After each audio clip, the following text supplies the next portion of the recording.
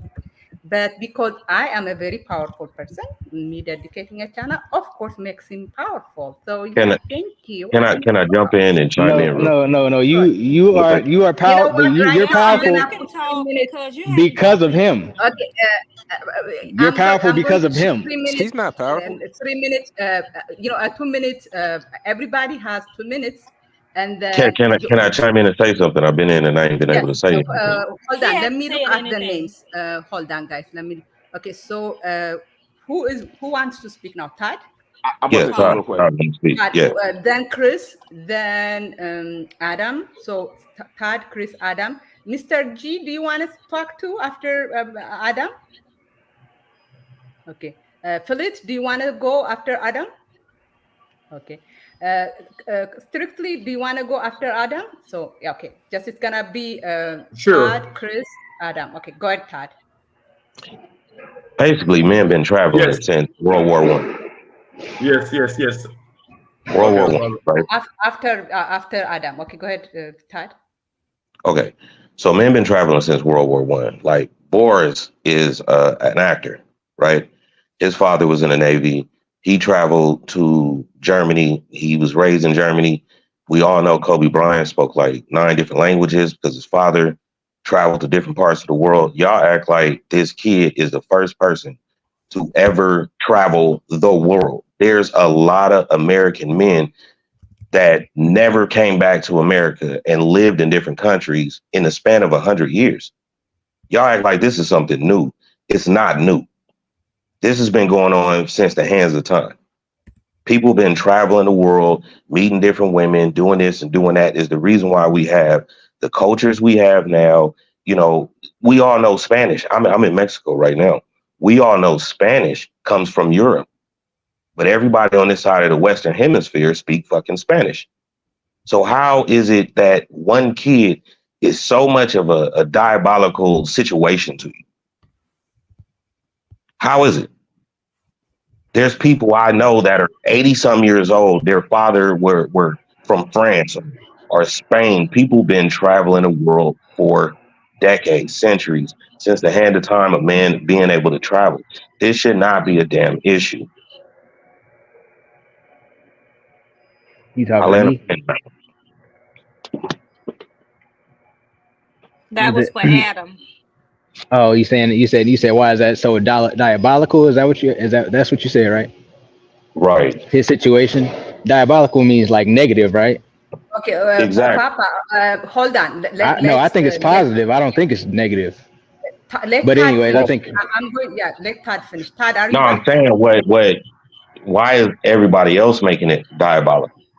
Okay, so now, okay. Now it is. I forgot who is next. I'm next. It is okay. I know it's. Is it who's next? Adam. Yeah, you're next. Adam is next. Go ahead. It's Chris. Then Adam. Adam. So I get that you look up to Auston Hallman. You think he's a success. I mean, in some type of way, he has built something. But you said that this channel, you know, and other people who are detractors, who are negative, have a negative viewpoint on Auston Hallman, just don't want to see a black man build something. I'm paraphrasing. What I want to say to you is, why did he get kicked out of Brazil? Was that because they didn't want to see a black man build something? They didn't want to see a black man successful? They didn't want to see a black man travel? I want your answer to that. Well, he actually didn't get kicked out. He said himself that he's not banned from there. He said he can go back when he wants, but I believe that the reason that he was scrutinized by the Brazilian people is pretty much the same reason that he's scrutinized inside of this room. I think it's because basically, since African Americans came from slavery, we're looked at as we're supposed to be. So we're looking at that we're supposed to be weak and not really be able to accomplish things and be powerful. So I think that since slavery also happened in Brazil, because if he wasn't doing anything, no one would have anything to say. You know what I mean? So I think that's pretty much just a hatred of African American success. Then why do we feel the same way about all the passport bros? Because a lot of passport bros didn't build anything like Auston, but we feel the same way about all of them. Could you repeat that? My bad. I'm sorry. I'm saying even though you might see a lot of content on, you might see a lot of content on this channel about Floyd and Auston. We feel the same way about all the passport bros, the ones who don't leave and just talk stuff and throw stones, the ones who travel like Auston and Floyd, and do things, whether it's sex tourism or whatever. I feel the same way about all of them. Okay, I got a question. Now, my point is, it's because they're African American. That is what's the real issue is. The real issue is African Americans being powerful. So now my question is, are there any Caucasian travelers that you scrutinize for doing something similar to these African American travelers? Is there any people of any other race other than African American that is scrutinized, that has videos about them, that they get torn down? Is there any other race other than African American that's getting scrutinized for this behavior? That's a good question. I'm gonna answer it real quick and get off. Let someone else ask questions. To that point, to your point, there aren't a lot of great examples of people non-black in the passport bro space.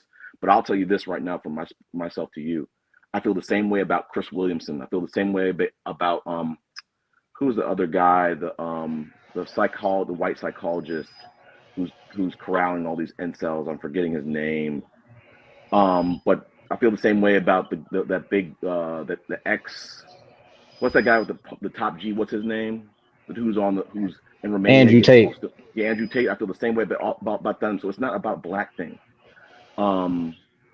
It's about insult. And to that point, and there are so many people making videos about Andrew Tate and the other people you mentioned. I'm talking about just inside of this space right now. We're talking about black people. We're talking about people that travel and they document their travels. You guys, it doesn't really seem like. Well, I'll just speak for the host. You were I'll just speak. I'll just speak for the host. The host is zeroing out Auston Holloman. We don't see any videos about Kurt Cass, for example. You don't see any videos about. Wait. One second. Kurt Cass, for an example, he's a Caucasian traveler. His videos seem very similar to what Austin's doing. He's in Colombia. He's in he's in different spots. But wait. She said, you're cutting. Listen, you're cutting me off. Kurt Cass don't talk about black You're cutting me off. Kurt Cass is not talking about American women. Okay, now listen. Now you saying that Kurt Cass doesn't talk about black women? So are you saying that this is the reason why you scrutinize Austin, because he talks about black women? Is that what you're pretty much trying to say? Yes, this is the reason why I scrutinize any black passport bro. Austin Holloman if y'all leave, just leave and shut up. That's the problem. No, Austin Holloman doesn't specifically talk about all black women. This black women. Now he says American women as a whole, and he keeps on saying that. He doesn't just say black women. He says American women. He changed that. When he started, it was black women. And he goes back and forth from black women to American women. Let's not play stupid, and let's not play like we don't know that American women is synonymous for black women. But I disagree. I think that he's talking about all American women, and he says that himself over and over and over and over again. But you guys want to try to say stuff that he's not saying. Hey, my brother.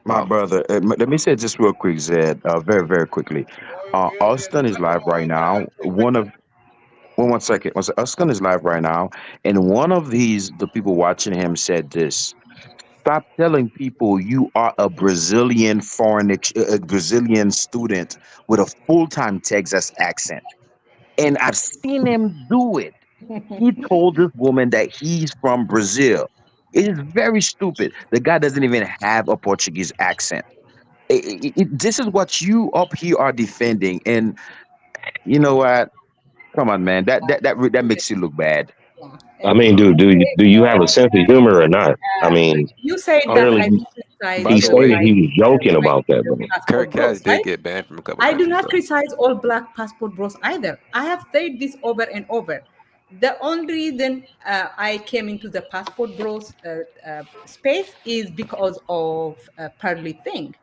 And when the Pearly thing happened, I wrote a Medium article that that was viral on Medium, and I tried to to investigate more. and people kept mentioning Auston, and as I think he was in Africa at that time, and I'm an African, so I got interested, and I liked his show at first because he was just presenting Africans as humans. He was not trying to make us look like exotic people. So I liked it. But then so that is why I am focused on him, because that is the reason I am interested in him, because that was the first passport bro person I met. So Hey, well, my question to you is, hold on, real quick. Let me say this. So why you didn't have that same energy for the Chinese when they was kicking y'all all out during the I pandemic? am not watching them. I'm only watching. It's like All right, Russia did the same thing with Africans. They was kicking y'all out. Like, why you had no energy for them though? I do not watch. I'm just saying. But that's not the same thing, though, my brother. I don't like when you guys do this. That's a real issue. This is aboutism, right? Okay. You guys, So just wanted like to you don't like the literally same go thing, boycott Brazil. I don't like the same People thing. was telling us we need to go boycott Brazil because of Auston. This is ridiculous. There are black men that live in Brazil. They literally got Brazilian residency. You know what I mean by Brazilian residency? Like they got their green card. Like they are in the culture. They're known. Kind of like Strictly. He's been married to a Dominican woman for 20 years. Like there are black men who live in Brazil. They've been All there right. 20 years. All right, bro. And Bro, let you me guys say this. wanted us to go boycott Brazil for this guy who just got here. He is the Jesperdy thing of the travel space. So let me say this. America is the most migrated country in the world. There's a lot of migrants coming there now. Now let's just say if white, black, it doesn't matter that are residents of America decide to marry some of the immigrants that are here. Would you have the same energy? No. This is Why would I? Bro, this is not If they were the spreading the analogy same is not sitting right, propaganda, man. yes. Makes sense. I mean, in fact, I want the passport bros to marry Africans and bring them here. And if passport bros, started, some campaign to marry Africans and bring them here, I would be their number one supporter. Yeah, I don't know your point. I mean, the comparison. Todd, I want to say something to Todd real quick. I think it's good for us to have these spaces. I think you're kind of new to these panels. I don't think I've seen you on a panel before, but a lot of the people who have a problem with passport bros, we say on all these panels, like, dude, we want black men to be happy. We want them to find girlfriends and wives and find love and find happiness. But you don't need to degrade people in the West, black women, American women, to do that.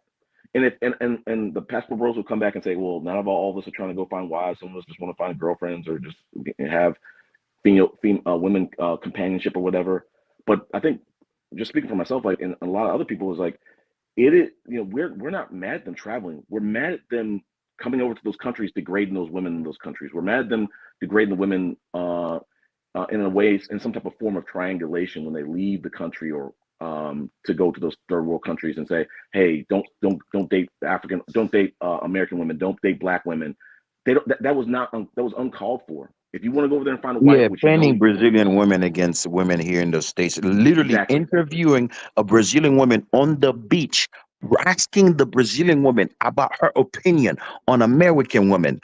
That is very stupid, my brother. I don't know how old you guys are. If you guys ever been other places, it is quite ridiculous. Do you live here in the States? Do you live in the States, though? Support passport broism or travel and still criticize Auston?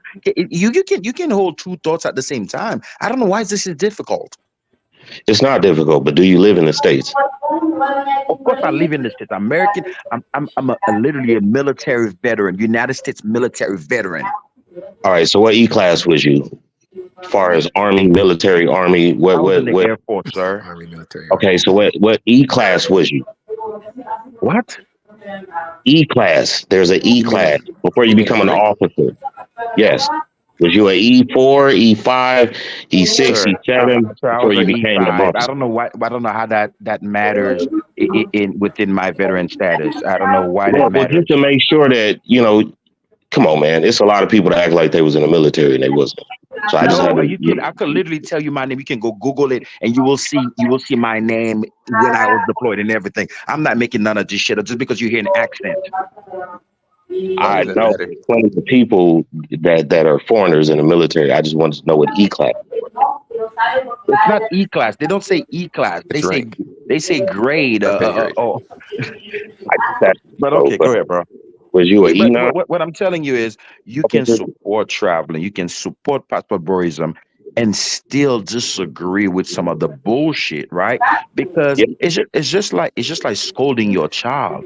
That doesn't mean you don't love your child because you scold your child. That means you want your child to be greater. You expect better from your children. Your children may be mad thinking that you hate them. No, that's because you want better for your children. You can still support passport bro and still But what disagree with some of the fuckery going on.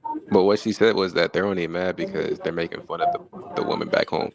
She's not trying to make. She doesn't want. She said they can go do whatever they do. They only care about being made fun of. That's But the I'm only sure reason they're upset. there's a lot more than that. I That's mean, what she it. said. I'm just going by what the bitch. I mean, No, no, by no. what the women said. No, what she also said was, and I think we've said on these other panels, is we don't like how they're degrading women in those countries, how they treated Kesa. She did not say We're that. not okay with that. And she said that. No, the other maybe. I think it's completely wrong. Your mom being a black woman, like most of our mothers, I'll assume, because you guys apparently seem black to me. Be like, oh, da da da da da da da da da. They got odors and stuff like that. Trust me, I've been to a specific country. I've had the experience of bad odors. Trust me, outside the United States. I never talk about it. You know why? Because I don't want that to be misconstrued that I'm saying all women from X countries got bad hygiene. So this brother literally talks about his own mother because his mother is a black woman. Not just because it's black one. Thank you. In we had. Did you have a question?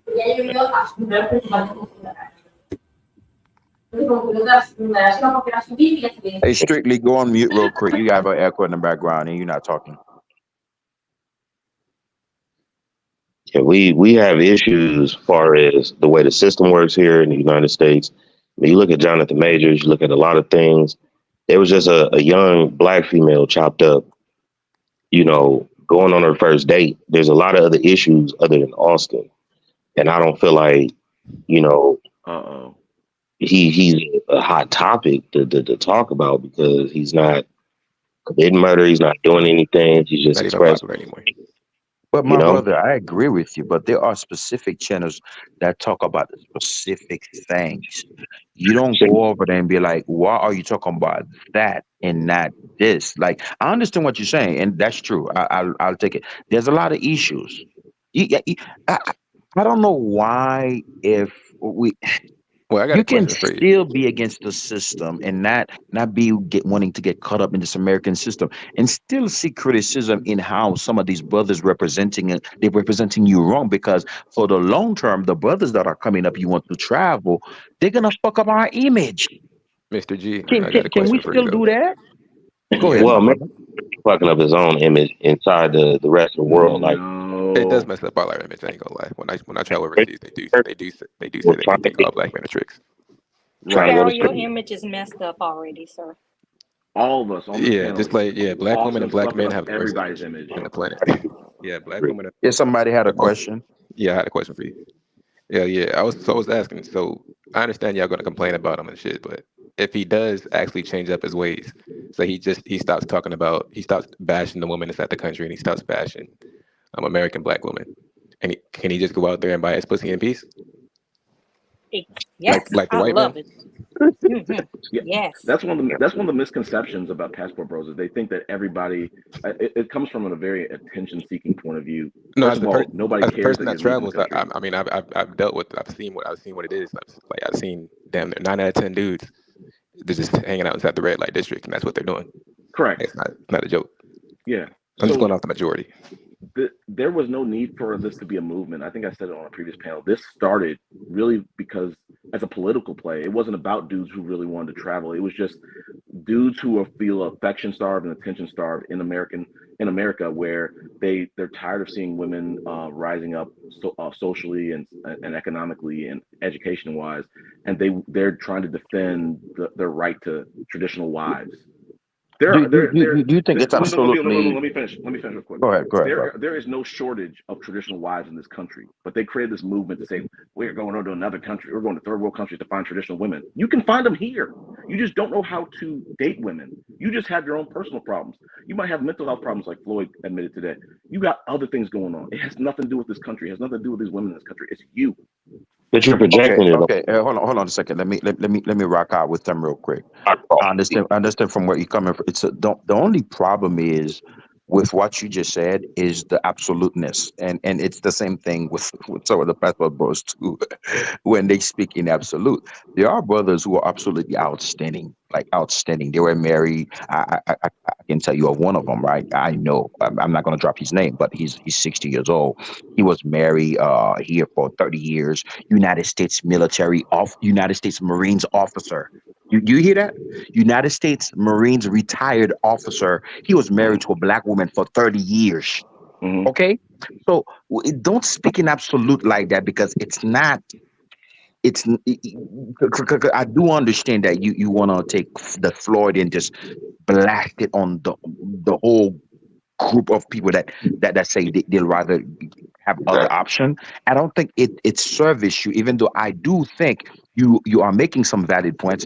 It doesn't validate your points all the way through when you make it in absolute. Don't do that.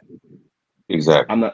I'm not saying all of them have mental health issues. I'm saying they could have traveled, and this didn't have to be a movement of, if they want to find a wife, if they have found a wife internationally, okay, great. We're all happy for you. I think that's a misconception, but it's coming from an attention star point of view. All of them. It's an attention seeking.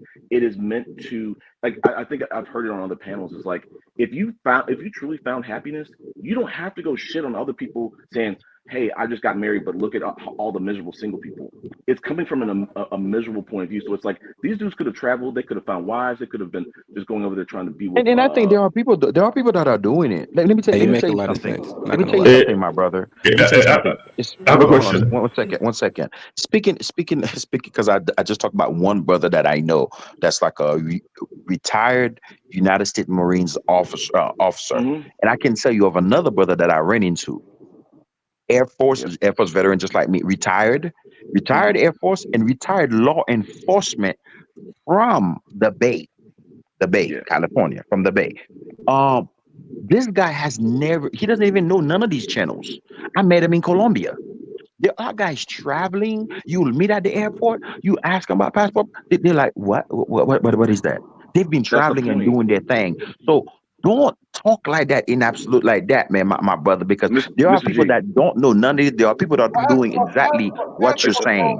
Mr. G, hey, what was Strictly's question? Can I talk now? One second. Yo, can I talk now? You want to? One second, Flip Flop. 1 second. One second. I'll be real quick. Glenn just got done drinking Mr. G, I'm not talking about dudes who are just traveling, dudes who are in other countries and found wives. I'm saying, if you've adopted the passport bro mentality, you say, I'm behind this movement. They are typically guys who have heard of the movement. They are typically guys who have heard their talking points and they agree with them. I'm not talking about the people who are in other countries and they found wives. And I'm not talking about them.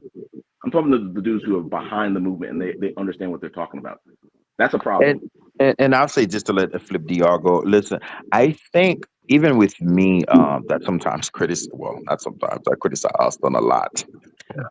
Even with me that criticize guys that are within this movement, I think even I myself and y'all and other people, sometimes we take some of the noise we hear on the internet as louder as they may be, they might seem to be, right? I think we cannot take the content strategy. There's a whole content strategy behind this thing, and then people take the content strategy and they try to make it into the reality of what's really happening.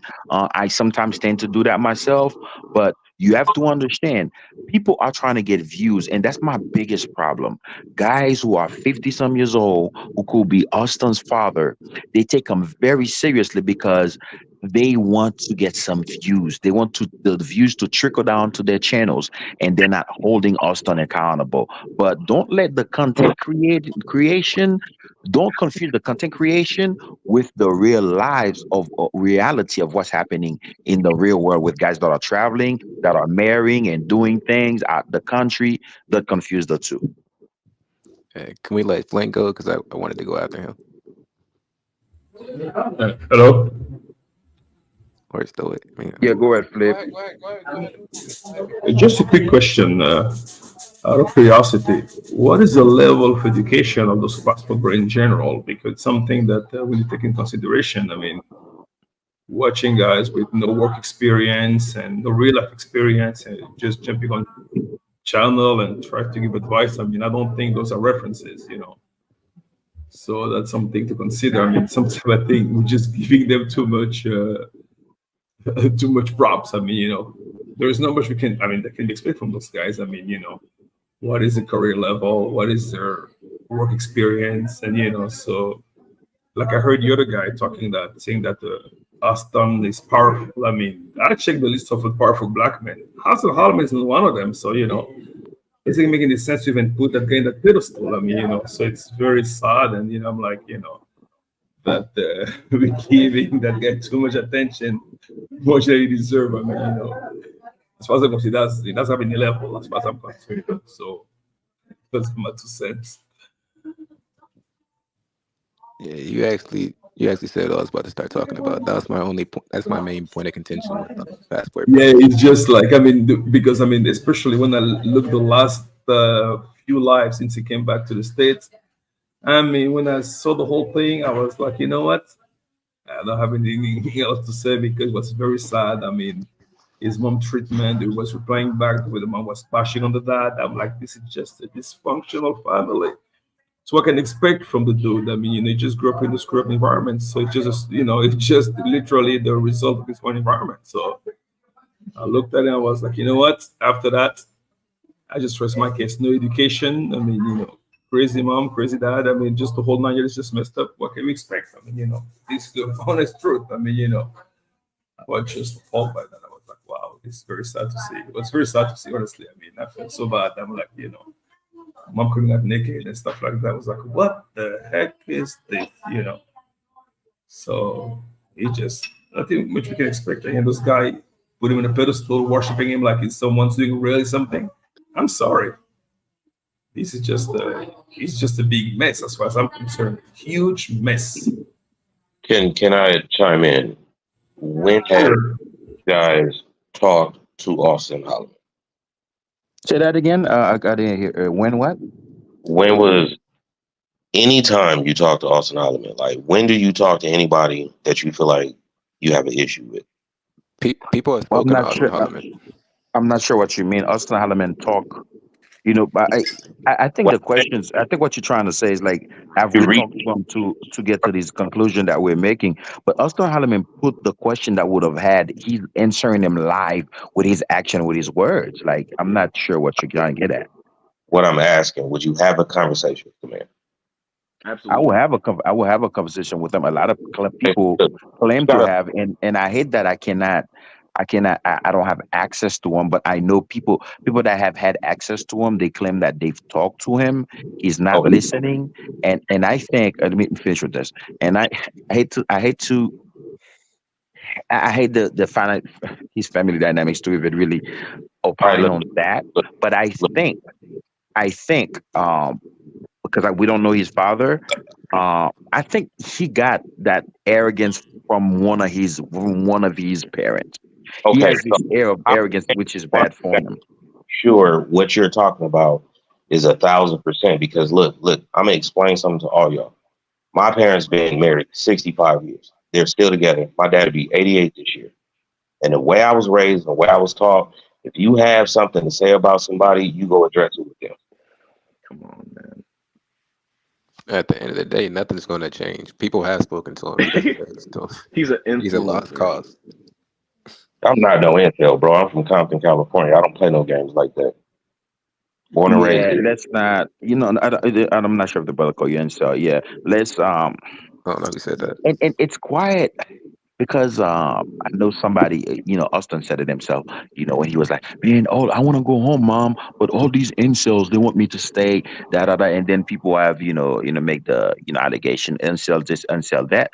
But I would love to think that a lot of these brothers who follow Austin or maybe who supports him are incel. But apparently, the sad thing is, a lot of them are very functional people in society, which is kind of sad. I You don't don't think know. so? Well, you define functional because they're I mean, struggling with women. So I don't. They're not functional in that no, you category. can be, just like somebody could be a drug addict. They're functional, right? So you could have some of the, deficiencies and still everything is, all the indicators are green. Yeah. You could still have some, deep deficiency and then all the indicators are green. So, uh, yeah, Yeah. so Wait. so guys have, guys that are super chatting $100. I'm not saying that that means they're a millionaire, but I'm sure that's not the last penny on your bank account, right? The cash app and my money and things of that nature. I'm sure these guys they have something, somewhat of something going on in their lives, so they're functional human beings. Well, I got a quick. Is this going to be just five grown men talking about what another grown man's doing for like an hour or so? What I'm saying. That's all I'm Yeah. saying. I can help you leave. I can help you leave, Sarah, if you don't want to hear it. I'm saying. Because as you can see, just like her, this is some female shit. Yeah, No. that's Actually, all. let's get some names on the panel. The dude who was just speaking. What's your name? You know me? God. Yeah, both of The them. other brother, top left. No, no, on another profile. That's how goofy he is. No. I The don't bottom. care. Yeah, the dude who just said that he doesn't care. What's your name? I hate that we can't see each Pharaoh. other's names. Pharaoh, and Yeah. then who's the dude at the very bottom with the hat on? The dude from Cali. What's your name? Todd. Okay, Todd. Yeah, because we couldn't see each other's names. Yeah, I get it. If y'all don't want to talk about, We can talk you know, about the movement. We can talk about the theology, but yeah, just talk about a specific grown man. That's kind of. It's just. yeah, That's not. What I'm I think we're getting kind of lost in sauce with this. Like a lot of times when I spoke, I wasn't just talking about Austin Hallman. I brought up the dude from Romania, whatever the heck I keep forgetting his name. I brought up Jordan Peterson. It's about incels and manosphere and red pill. It's bigger than Austin Hallman. Austin Hallman, just like Mr. G talked about a content strategy or something like that. We kind of differ on the impact of the content strategy, because the content strategy is what's looping these incels and these dudes into these red pill pipelines. Yeah, I don't care so much about the Austin Hallman. I think he's disgusting, but it's bigger than him. It's about manosphere. It's about red pill. So we can talk about that in general. We talk about whatever you want. Yeah, because And I'm glad you said that. And this is one of the reasons. Um, and I know the brother said, that's very female-ish to talk about one specific guy. But if you understood and you actually know when he came on the scene on the travel space, we got feedback. In the travel space, you'll understand what the brother just said right there about the whole red pill and manosphere. He came on with a very strong dose of red pill and incel mentality.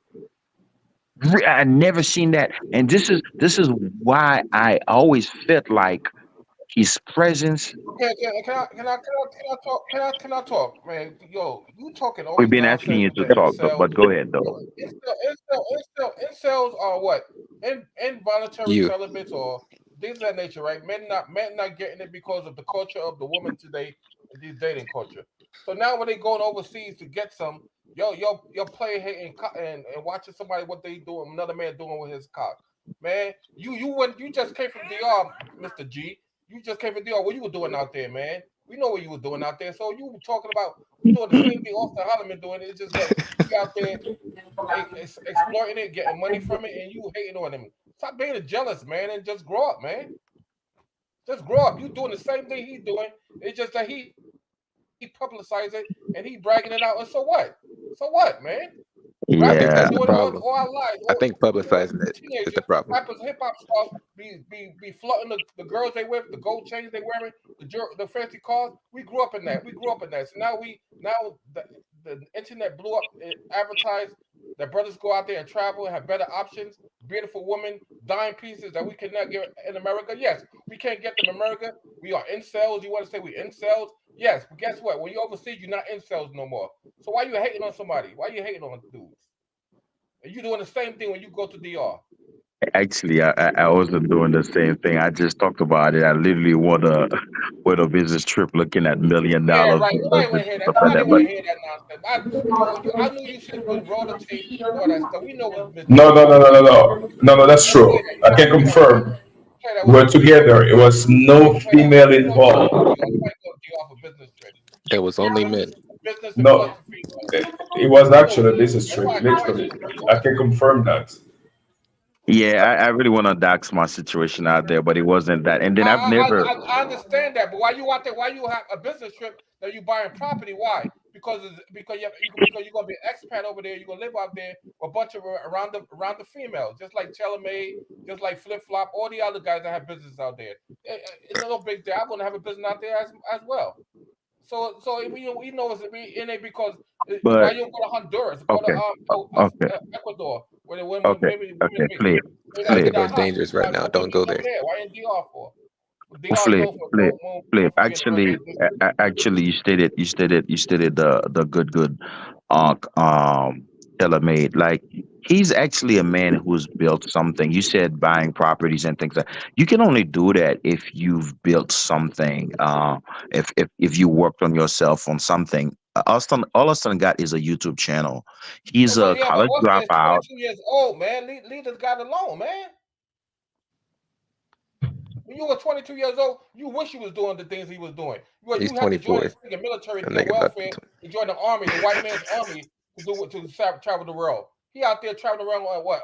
On his donations, on people that donate to him. You want to travel the world because of sticking welfare from the government to fight that white man's war. So come on, man. This Leave this this guy this is alone. so this is so stupid. I'm a middle-aged man that could talk by experience, and I could talk. I watch Austin Holloman once in a while. He's in Dallas right now. I'm listening to him. He kind of like saying what I feel, what everybody mostly feel. I know he's kind of like misconstruing He's some things. currently on his channel swiping females, swiping in his females right now. It's anyway though. This conversation is getting very stupid. It's getting late. I gotta get my ass to work. he is an Unlike experienced unlike losers that be begging online, I gotta get my ass to work in the morning. No, you just jealous. You just sound like a jealous dude. That's all. We're jealous. You got a lot of guys in prison because they jealous, they murderers. Jealous of a because beggar. that's in America, and then you one of them. You one of those jealous. It ain't nothing. It's easy to read. But people that hate on other dudes are just jealous. We all can see it. It's been like that since we was young. Cain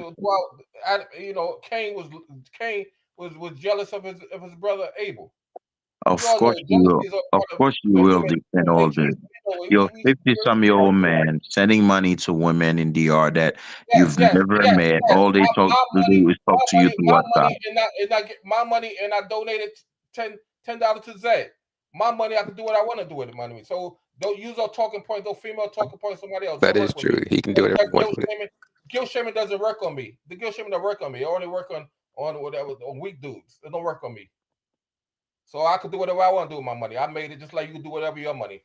He is allowed to trick off his money if he feels like it. Don't pocket watch what I do. Pharaoh, they can do that. I can afford to give money. You can't afford to give. I think he just dropped, by the way. Give money because you cheap. But Pharaoh, you're right. These passport bros can do whatever they want with the money. He know what's up. They can do whatever they want with the money, but like I've said many times, I'll keep beating the dead horse. Keep black women's name out your mouth. Keep American women's name out your mouth. And that too. Who cares about that? Black women think they're the king of the crop. Please, that's why these black women, the one who prosecuting Trump in Atlanta in Georgia, and she said, I'm a black woman. You're president. Yeah, right. You sleeping with your fellow lawyer and giving the guy almost $1 million. And then she want to play the race card. That's all. Black women, get up the victim, and stop playing victim. Okay. I can see that you're right. It is kind of weird just to talk. I haven't really heard about niggas talking about black women when they're overseas, though. I think that was shit. I only see that shit on YouTube. It's Right. only a YouTube thing because black women they can't keep the passport bros out their mouth. Be making derogatory statements of brothers going out there messing with underage girls. No one ever really gave a damn about the passport bros until they started throwing racist propaganda. My man, no. They always been hating on brothers that travel because in 2018 with the passport bro came from social media, right? So 2018, I came on and said, look at my page. My page was created in 2018, right? Okay. In 2017, first time I went to the Dominican Republic, November 2017, and then Cynthia G, all them stuff was talking. And a matter of fact, the very weekend I was in DR for the first time. What's the name? The guy from Brazil died. Charles Tyler. You heard of him? He died. Don't you want women? Don't you want men like this to lead the states, though? Like, do you want a person like this to be inside the states dating y'all?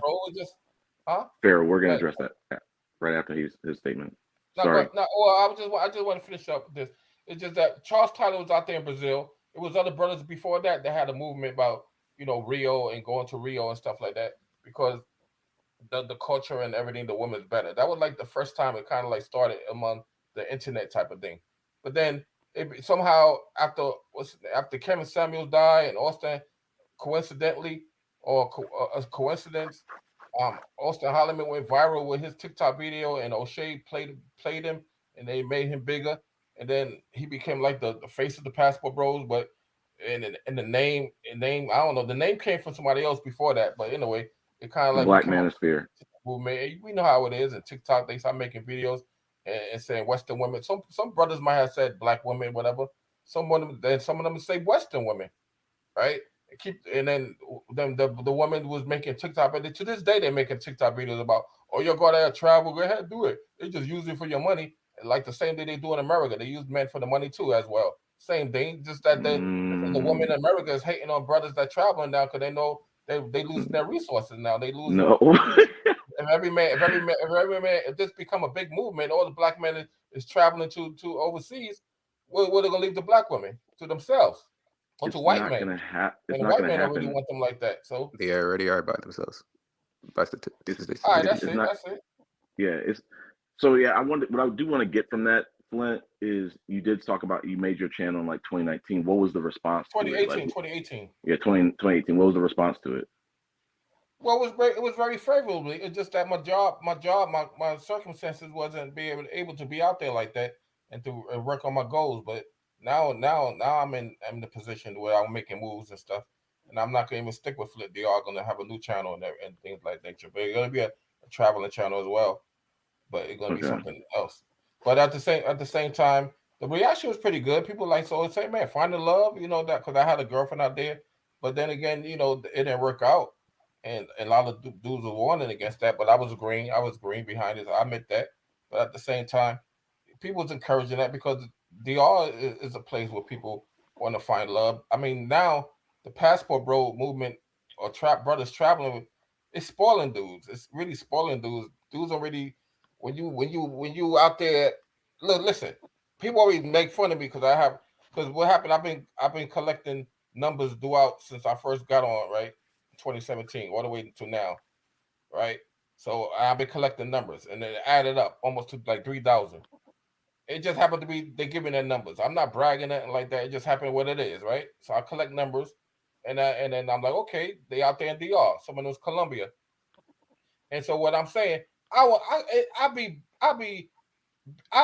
barely get one girl, one hot chick in America, or even, and I'll be fortunate to get that. And any one of us would be fortunate to get the dime piece that we really want.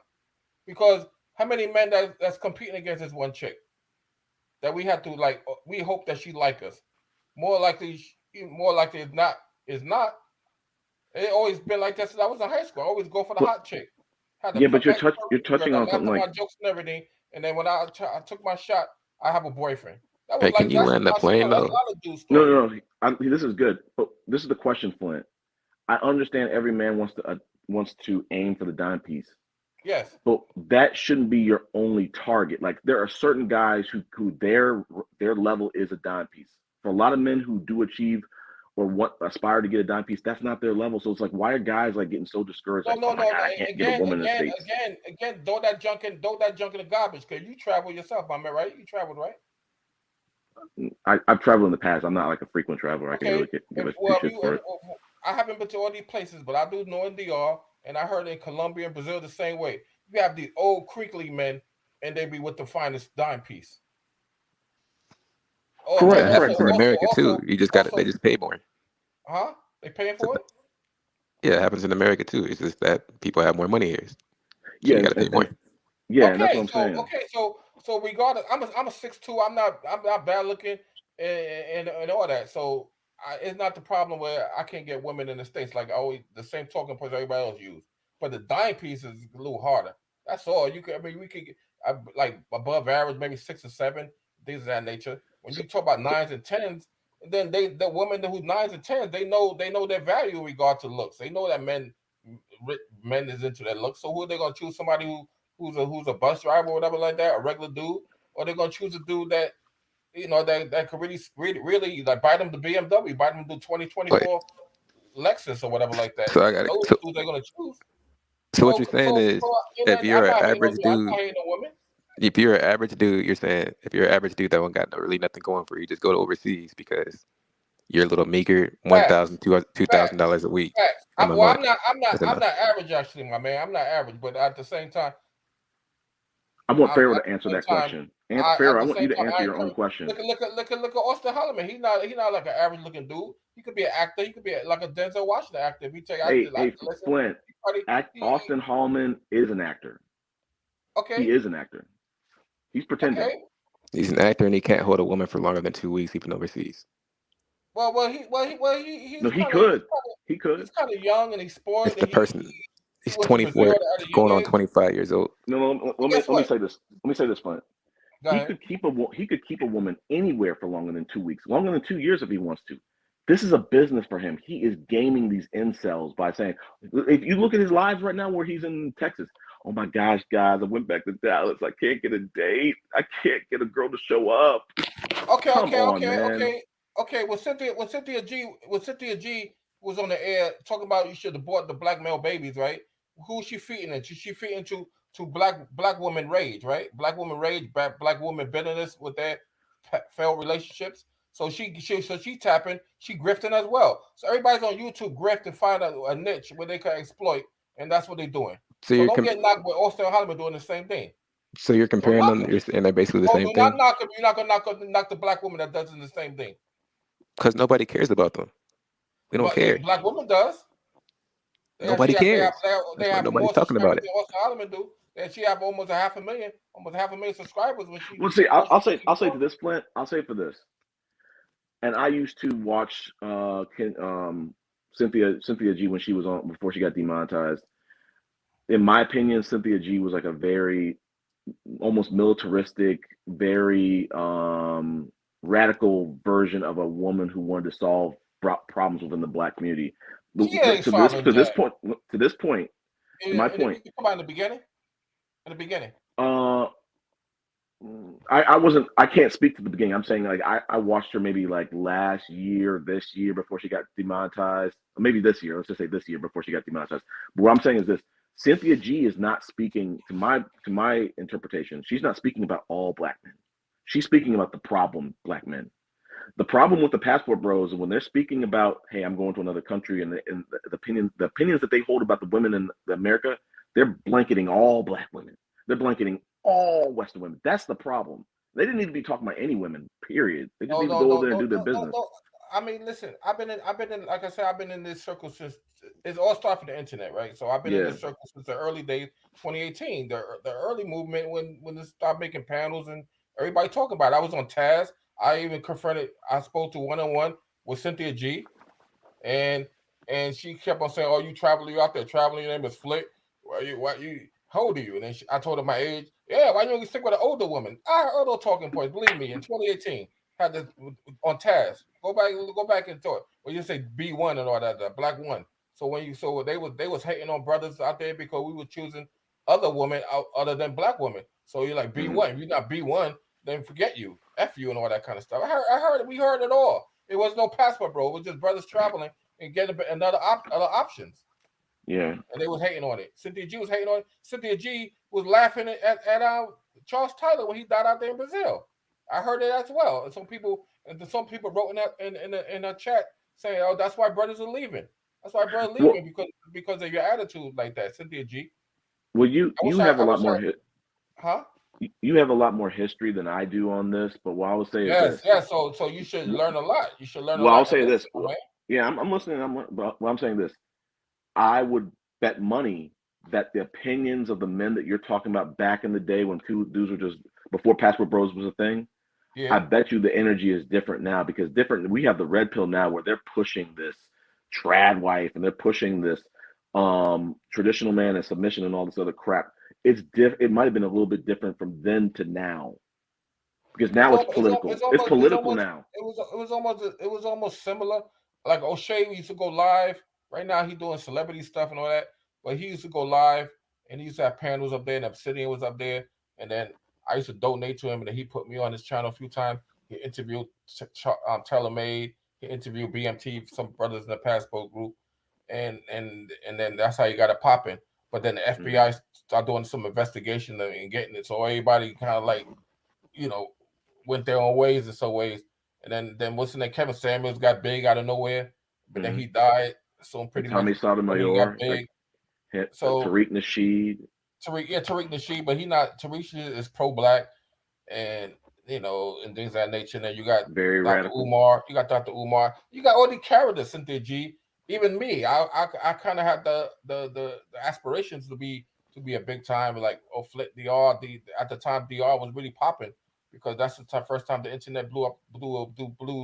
Those who knew about DR kept it to themselves, so the internet blew up the spot. And like, oh, this is the way it go. People used to go to Sosua. I mean, that's a red light district. I've never been to Sosua in my life.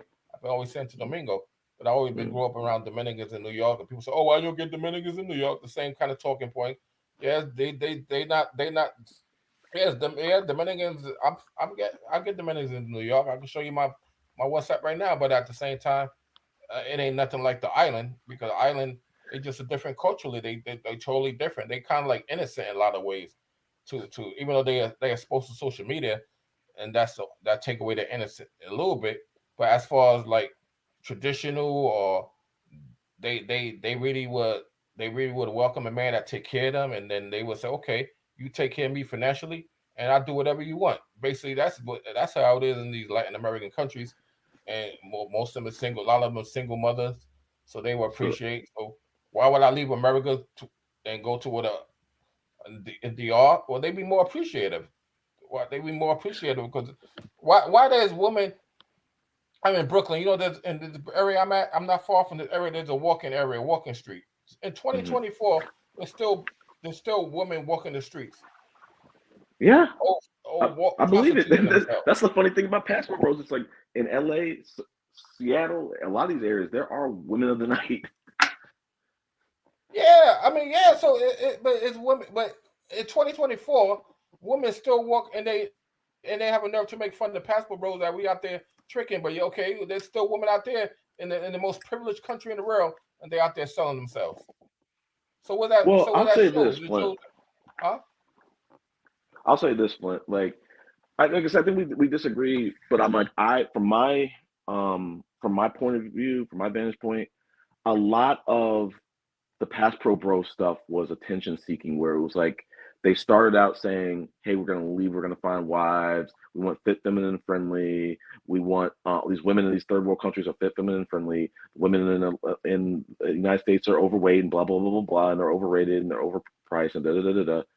And being called out on, and a lot of it was on TikTok, and people would stitch these things. That's just what people do on TikTok.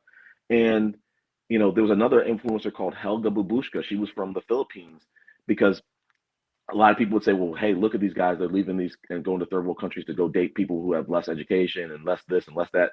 So then Helga Babushka stepped in and she kind of said, well, I'm Filipino, even though she's living in Canada, she's Filipino. And she was like, the Passport Bros played on this. Let's put the foreign women against domestic women. And to your point, hey, look, what they were trying to do was they want to threaten these black women. They want to threaten other women, Western women, and say, "Look, all your good guys are leaving and they're going to other countries." I don't think so. Guys are leaving. The guys they want, no. But the Basketball Bros wanted to kind of like stick their chest out and feel like, listen, guys, listen, we're gonna just take our ball and go home. But nobody gives a fuck that they're doing that. That's the difference. Yes, people are making stitches, but that they're just doing that because they're being called out on social media first. And then it gets lost in like who started what. But really, it was the Passport Bros who started this. You know? No. Okay. Listen, black men. If you part of a group, my man, right? Separate yourself from the woman talking points of black, because that's the talking points you kind of using, right? You like we consider you like a plantation bro. No offense, but that's what we consider, right? Because if you once a man that's been born in America and they knew you know how the dating life could be hit and miss, and then once you experience something better by an encouragement from a friend or the internet, and you experience traveling overseas, whether DR, Brazil, whatever it might be, it's totally different. So when you come back and you come back into the States or you on the internet and you talk about and you enthusiastic and you talk about, man, they so much better. It's just they are. It's a different culturally, they better. So when you tell me you should keep quiet when it comes to that. Well, I'm saying this. It's I'm impossible. saying this, Flint. I'm saying this. The Passport Bros have it's not a monolith. There are a lot of dudes who, you know, they got their passport because they looked at Auston Hallman and looked at some of these other influencers who said, "Hey, look, go to Sasua. It's cheap." Yes. And a lot of these dudes were just internet trolls, just trying to troll women. Like if you look online and you see this 5G, the 4G movement, the 5G movement. These dudes didn't know about the 4G movement and the 4B movement in Korea. They just created a 4G movement because they just want to troll women. So there's a lot of trolls. There's trolls within the Passport Bros. There's sex tourists within the Passport Bros. There's dudes who just want to go over there and find a wife. Yes. Really, okay. But not very much of them. But okay, but you're gonna guilt shame dudes because they sex tourism? No. That's what I think is not getting through. Listen, if you want to go to the DR and you guys want to go to the red light districts, do that and just do that as your vacation. Don't. Western women and black women don't have to catch strays for that. They had nothing to do with that. So leave them out of that. But okay, but then again, it's really tough because you putting everybody in the same box, and that's what I used to go against Peso. I used to go against these talking points with Zed be using. It's just that you can't put everybody in the same box because I just created like 5 boxes. I said there's dudes who are looking for female companionship. There's dudes who just want to be trolled. And the majority of dudes don't even mention black women. They don't. They mention but they also know that the majority. Okay, I could say the majority of brothers don't mention black women, right? But the majority of brothers does know that overseas is better. So it's just so because of that, the spirit of the overall why they married men travel is better than what they experience in America. If it wasn't, they wouldn't be traveling. So it's obvious. Like I said, I got almost 3,000 phone numbers of Dominican women, and mixed with Colombians and stuff. And I'm not bragging, but just the way it is, just the way it is. And I would be, and these mostly majorities are beautiful. Because I look at the ones I like and I say, can you give me a number? And then they give me that number, and that's basically it. Now when I go out there, I can meet some. I can meet some of them. You know, I mean, it's impossible to meet all of them. But at the same time, I just say it's just something that it's funny because I be like, man, it's so crazy overseas. It's just so it's like apple and oranges or day and night. It's so different in America, man. Okay. It's like we all like matter of fact, the conversation I used to talk among the group of my boys on Facebook and stuff in 2018. We used to talk about. We wasn't talking about black women. We just said how much we were just sharing notes and how much is better traveling overseas compared to America. That's all we were talking about. So I've been meaning to ask you this, Flint. So go ahead. What is your intention? Like, are you trying to find a girlfriend? Are you trying to find a wife? No. I'm gonna have a traveling channel right now. I was intending, to be traditional and find a wife, but I've been married in the States, so I'm kind of like, you know what, I might take a break on the marriage thing and decide in the future maybe I want to get married. But right now, I want to travel the world. I want to go to Japan. I want to Brazil. I want to go DR. I'm still haven't really explored DR enough, different places, and they happen to be, beautiful women. Now I'm just saying that I want to have access to in the States, and I can have access to the States, but you got to be a LeBron James. You got to be what they say, a high value man, and, Not and the necessarily. standards of what men looking at. So I guess what, you high value men overseas because we high value, because we American, we have a little budget and a little money. So there's nothing wrong with that. But see, now this is where the black woman came, or women, and American women, because white women as well. They shame you with those. They shame, and plantation bros. They like to shame brothers out there. Out there, oh, you can't afford women in the state. You can't do this. But I'm the kind of person, like, I embrace that type of thinking. Now, so, oh yes, we can't. I can't afford you. So guess what? I'm going somewhere cheaper. And what? And what? So because I'm at the old enough that nobody can shame me. The only one that can shame me is God, basically. Well, I'm saying, Flint, again, I think we get we don't agree on like the chicken and the egg, argument on this. Is that Passport Bros started as a group to antagonize Western women. It was a political Yeah, play. it came from the black manosphere, the red pill. I know where it Correct. came from, but remember, I was right in the middle of it. But Okay. what I'm saying is that what I'm saying is that is that it was before take Well, away the sorry. passport, I remove wasn't the sorry. I passport, wasn't finished real quick. remove the passport. It just be a gender war, keep going back and forth, and guess who'll be winning? If you want to use it, that those type of scale, the black women or women in general will be winning Flint, we don't want to remove the passport, brother. We want you to keep your passport, okay? Okay, sis.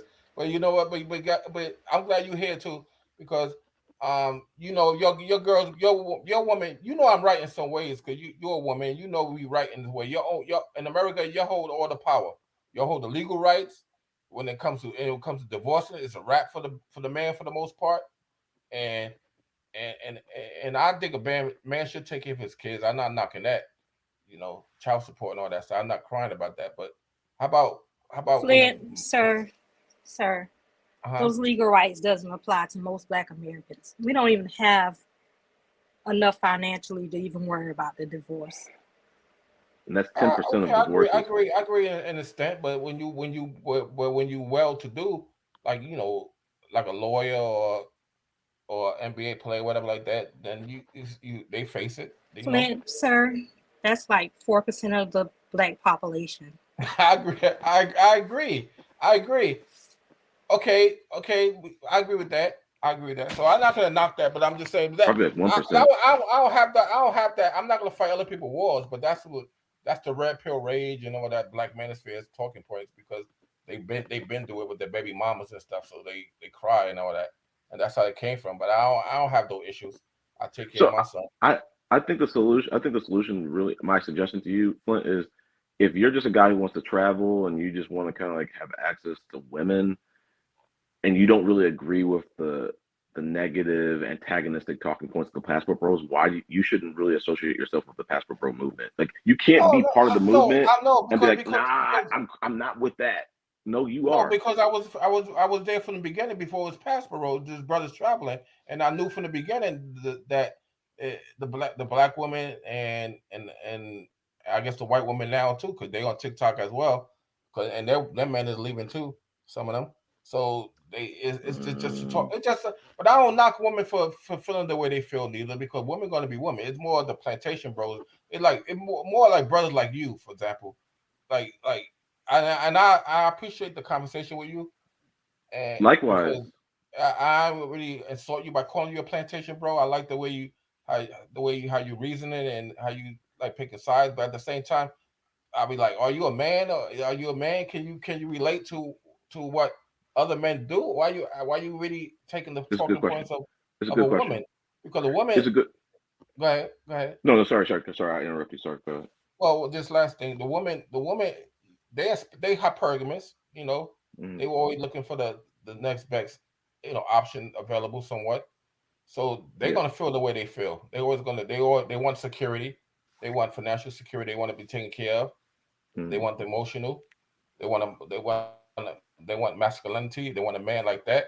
So they're gonna want that. So if they see men leaving, they're gonna feel a certain way, especially if they group together and they're gonna feel a certain kind of way. And now they and also they experiencing something that they would never used to experience before. Maybe among their own, like black women used to always compete against white women and Latin women and feel a certain kind of way, and that's always that. But now it's universal. So black women already know that, or American women too. They can't compete against the rest of the world. They can't. They're not going to compete against Latin America and also European countries as well. That some brothers I heard do very well in Germany and Sweden.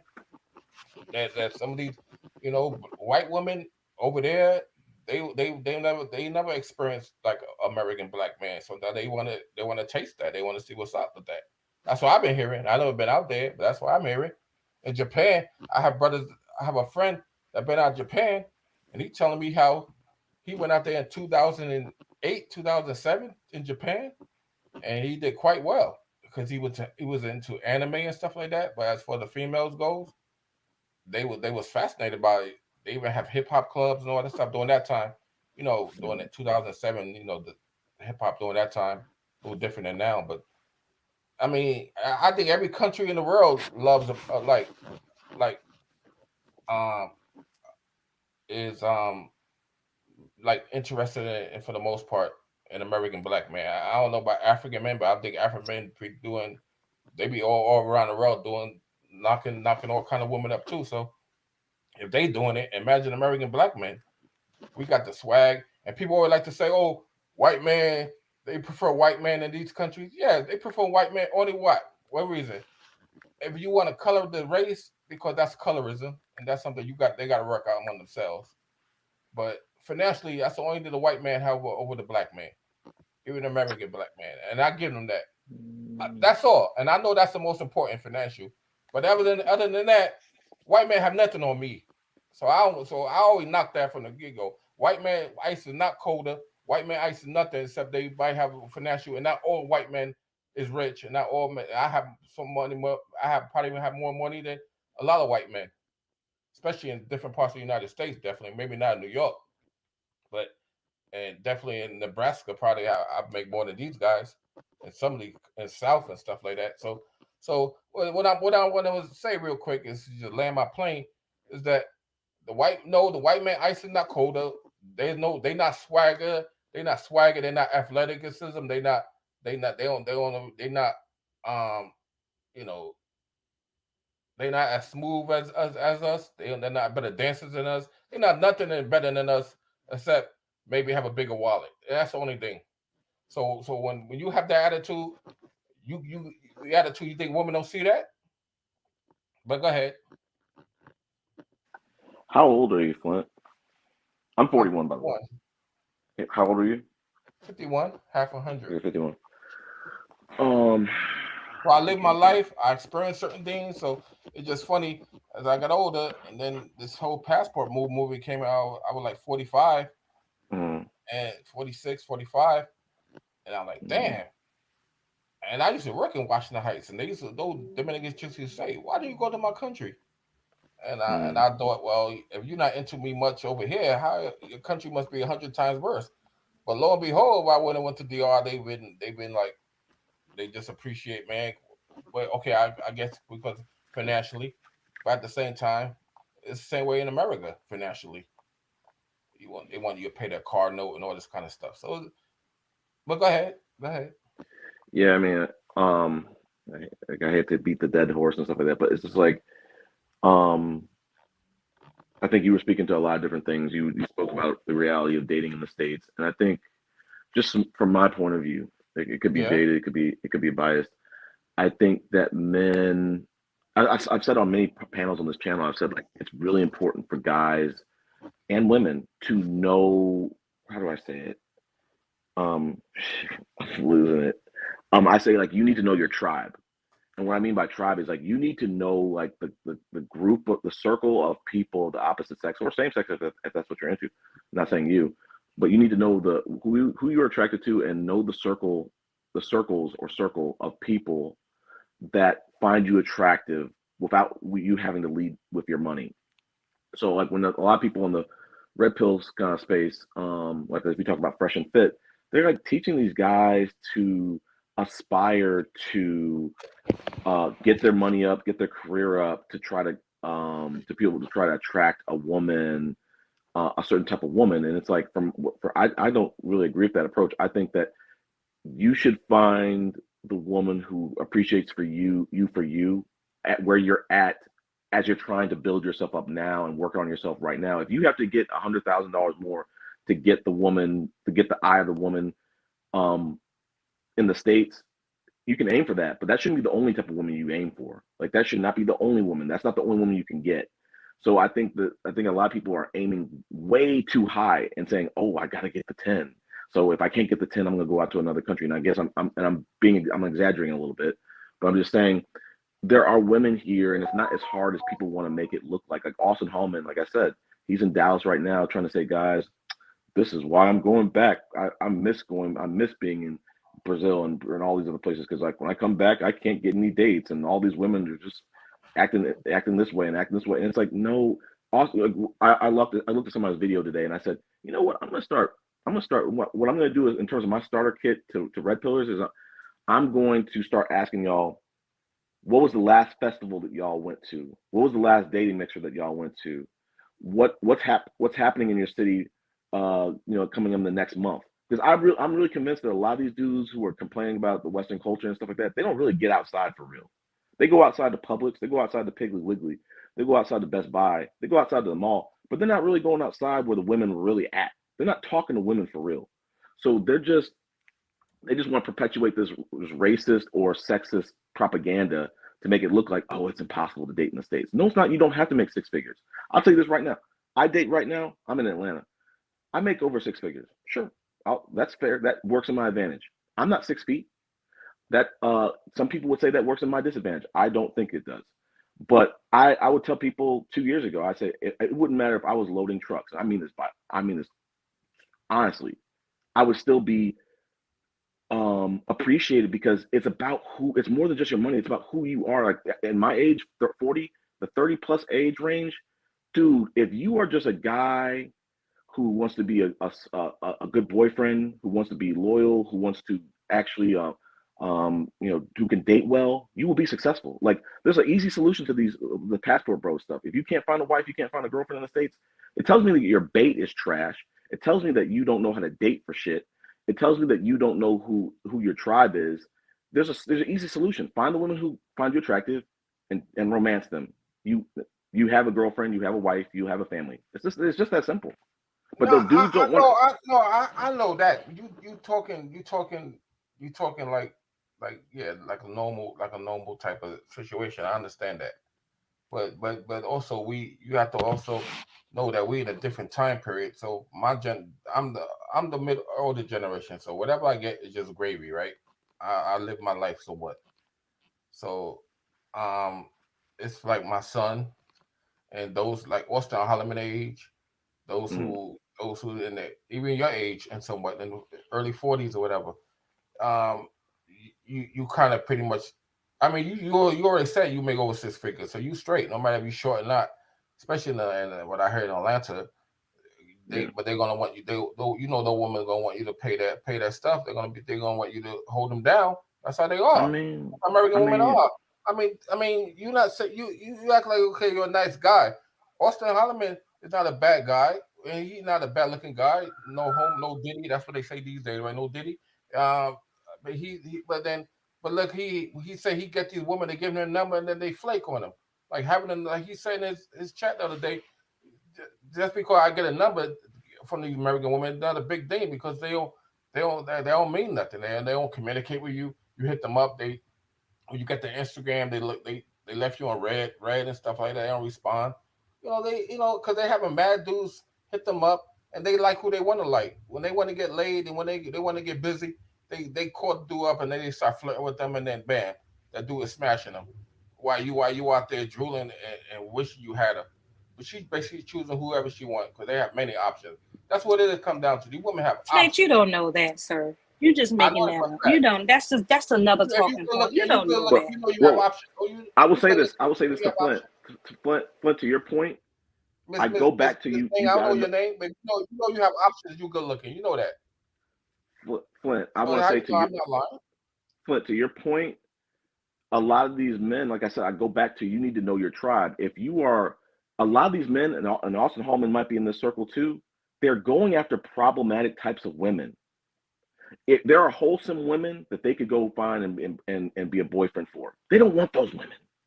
So Chris, they're going after looks. Exactly. They're not going off after morals and standards. It's beyond the looks. It's beyond the looks. No. Hold on. Flint, let me say something. Let me say something real quick. We tell it so we all go for looks. That's how we it's made. Well, when you go after looks, you can't get mad because the woman you don't want you. No, but then the overseas it's a wrap. Well, go overseas.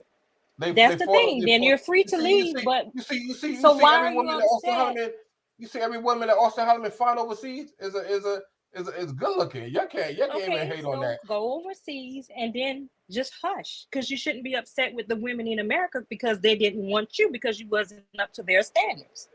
Is that wrong? What's the standard? Yeah. I'm not hating on it because that was always the I say your woman is winning. You're winning over here in America, and now us men it flipped. Now we experiencing what y'all experience in America. You have many options and you choose who you want to be with. Now when we travel overseas, we have the same options many options. I have almost $3,000 women options.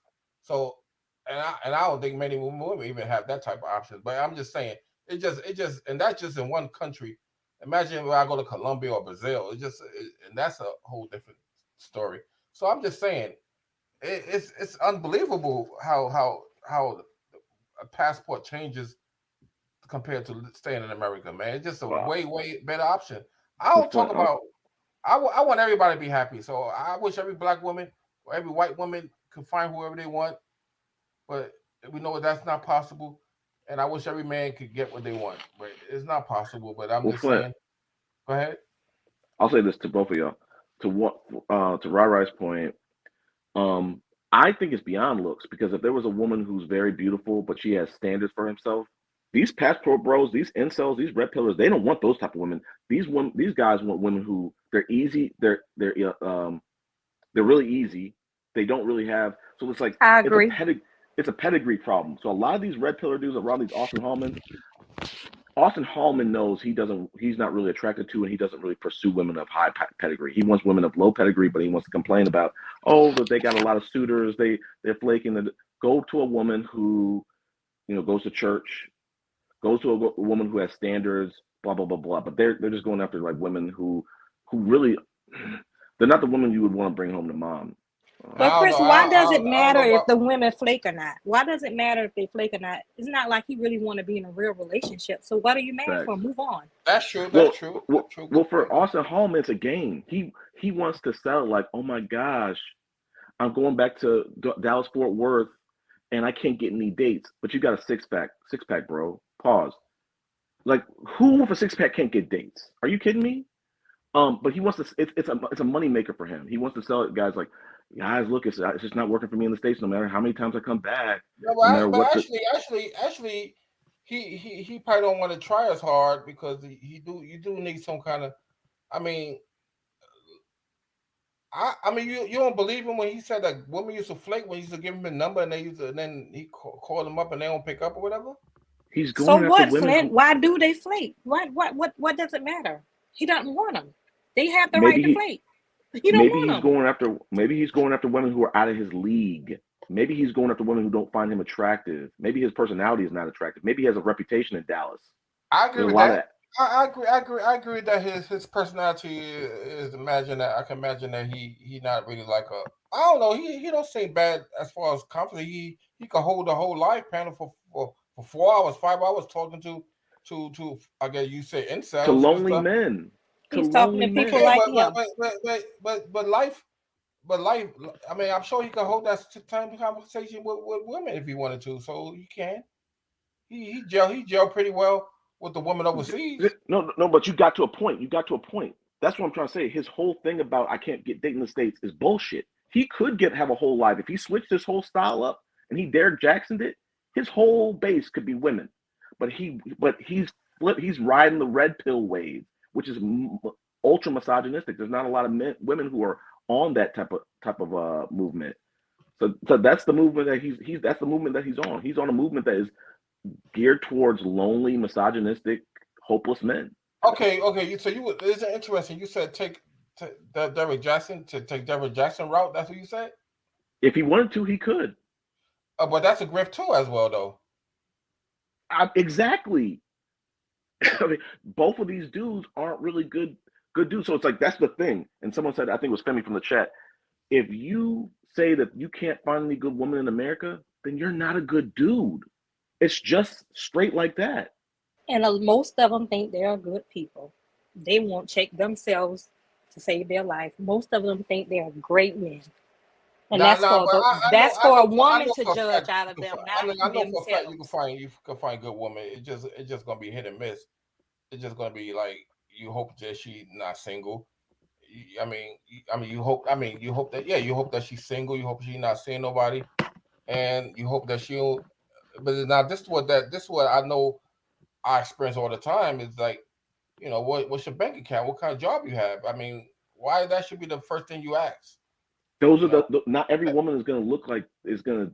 So this they're all like that. They all like that, man. No, they're not. That's not like in America. They're not all like that. There are some women because the red pillars. This is what they do. This is how they sell the hopelessness. They tell you not to date single moms, so you got to scratch that off the table. They tell you don't date women who have high body counts, so you got to take that off the table. They tell you don't date women who have. That's impossible to know that in a way because women don't be just bragging that off. But go ahead. Okay. Well, they're telling you not to date highly educated women, so you got to take that off the table because those are boss babes. They don't want you to date women who are your age if you're over 30, because those women are past hit the wall. So you got to take them off the table. They don't want you to date obese women. They don't want you to date black women in some cases. Let's keep them on the table. So what's left? They want you to go after these 20. They want you to go after 20-year-old smoke shows. They want you to go after like the most attractive women in the cities. And there's nothing wrong with that, but you got to be competitive. And a lot of these guys aren't very competitive. Like there'll be nothing short of an extinction level event that would get me to leave Atlanta and go to another country to go date women. I would never be that desperate. No offense. Well. See, there you go being offensive with that desperate nonsense because and you're not doing that. You're not doing that. Like I said before, I came up.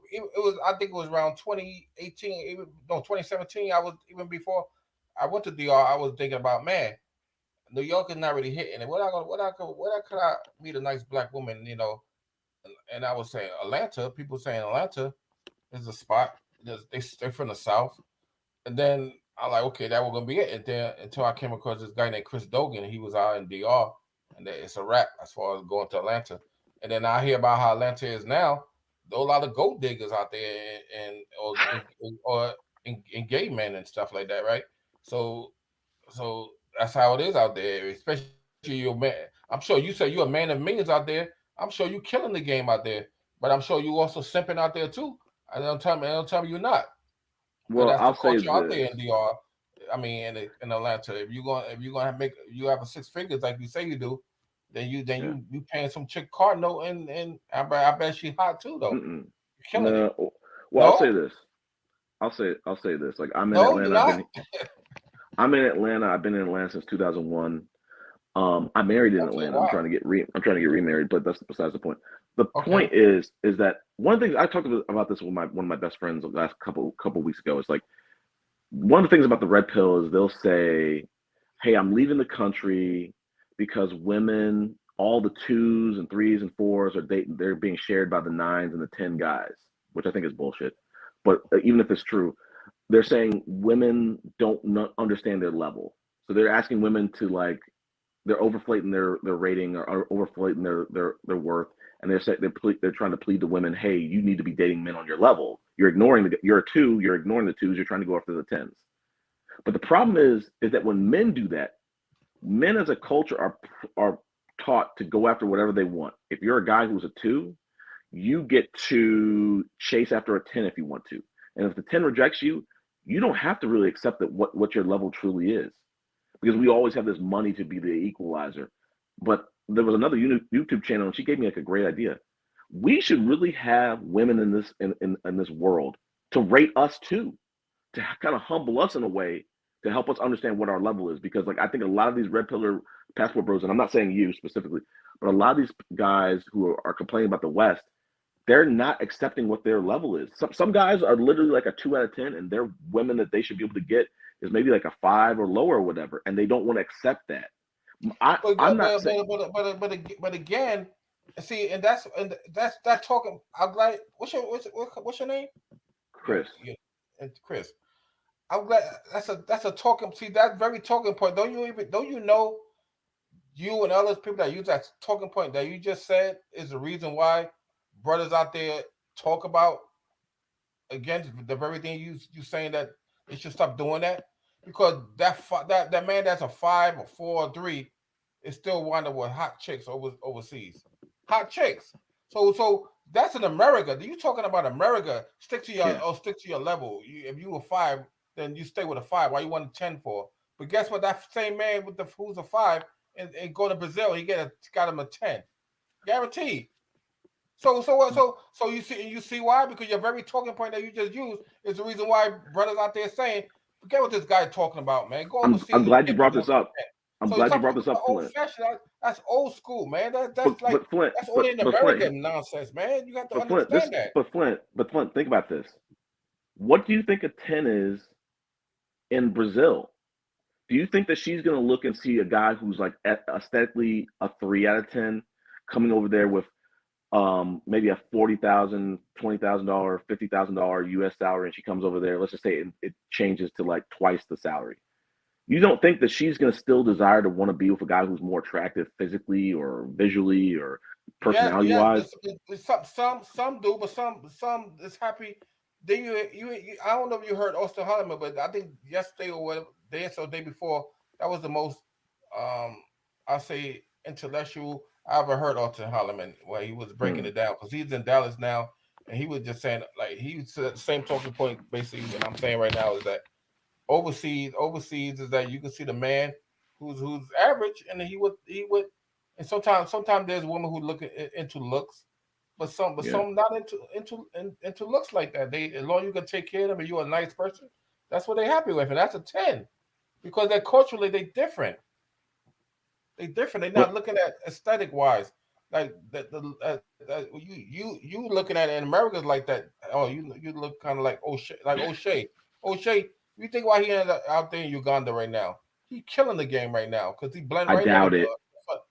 Right in with his fellow Africans that might look like that look kind of like him in somewhat. I'm not dissing it. I just say even O'Shea is self-deprecating and say he's not the most good-looking dude, and he wish he's not. But he admit that. But what I'm saying is that he killing the game out there with an African woman, no doubt, because they're not into looks like that and all that kind of stuff.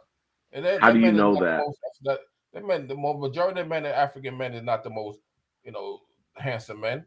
I'm just saying, is what it is. So he blend right. That's why, and they speak English out there. He blend right. He killing the game out there, right? First and foremost, I don't think O'Shea Duke Jackson is killing shit anywhere. That dude's he's a terrible human. He killing out there with the black women out there. I doubt it. Why not? He got money, and you know why Flint? He got the money, and that's what. When it comes to African women, for the most part, that's what they pretty much. If you can take care of me, hold me down. That's what they all want. Women is hypergamous, no matter what. All around the world, they have hypergamous. So what do you mean you're not killing it? I don't think that any guy who holds the traditional red pill talking points and ideologies is killing it anywhere. Yes, that red pill nonsense only applied to, like, I talked to a dude that's been in the BWE. He been in those panels and stuff, and now he kind of broke away from it, and he all what do you call that? He got when a person get traumatized by being in that type of environment.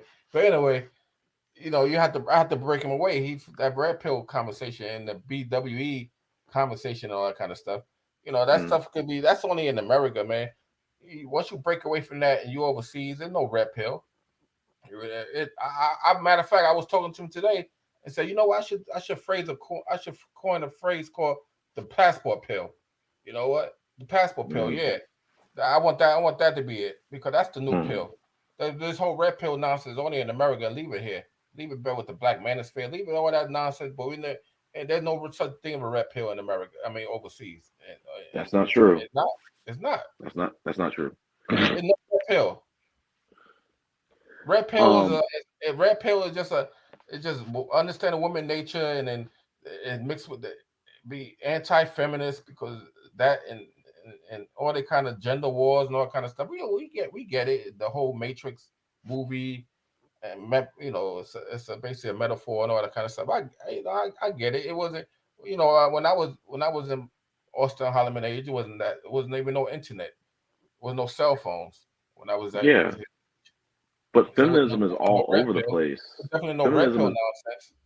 Feminism is all over the place, and that's why these passport bros or red pillers in general, they don't frequent places that are very well developed countries. Not from the economics point of view, but they don't want it from. They want to go places where the women don't really have very many rights, or the women are prostitution is legal. No, that's not exactly true. It's just that DR have beautiful women on a large scale. They have beautiful women. You know that yourself.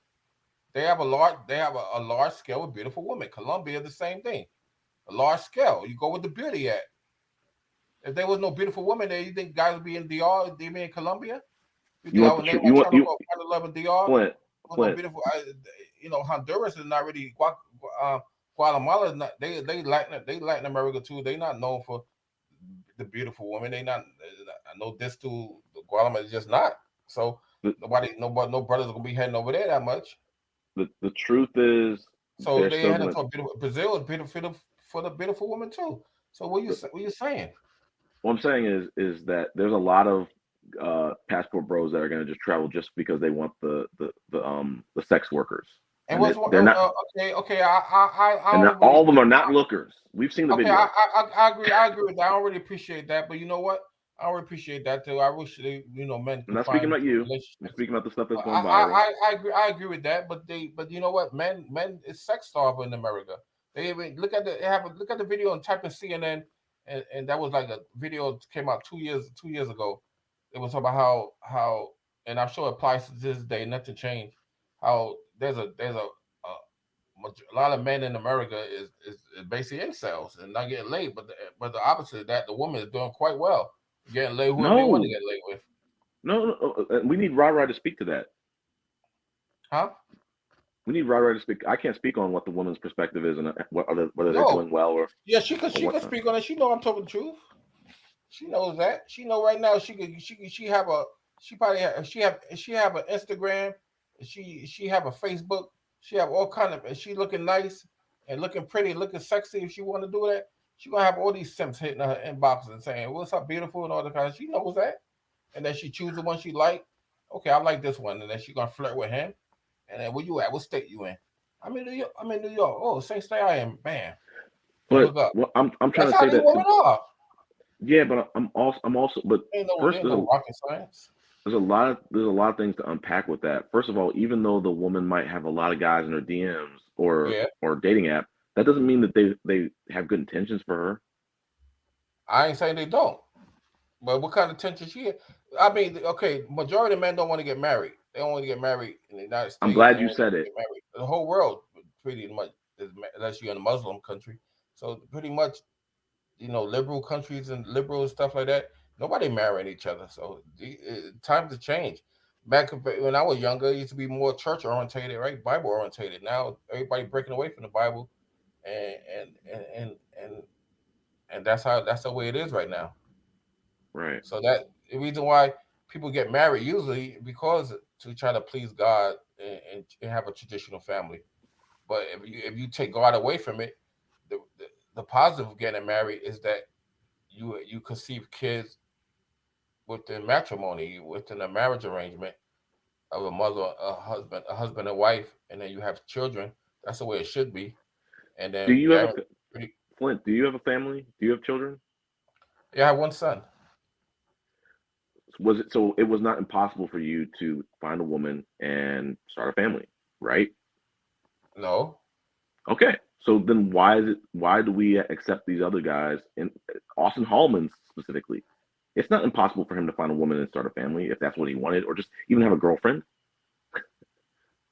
But if you're aiming for tens and nothing but, if you're aiming for low quality women and nothing but, yeah, it's going to bring some complications. No, but see, yeah, you understand that that the passport movement, the passport being introduced to a passport taint brothers.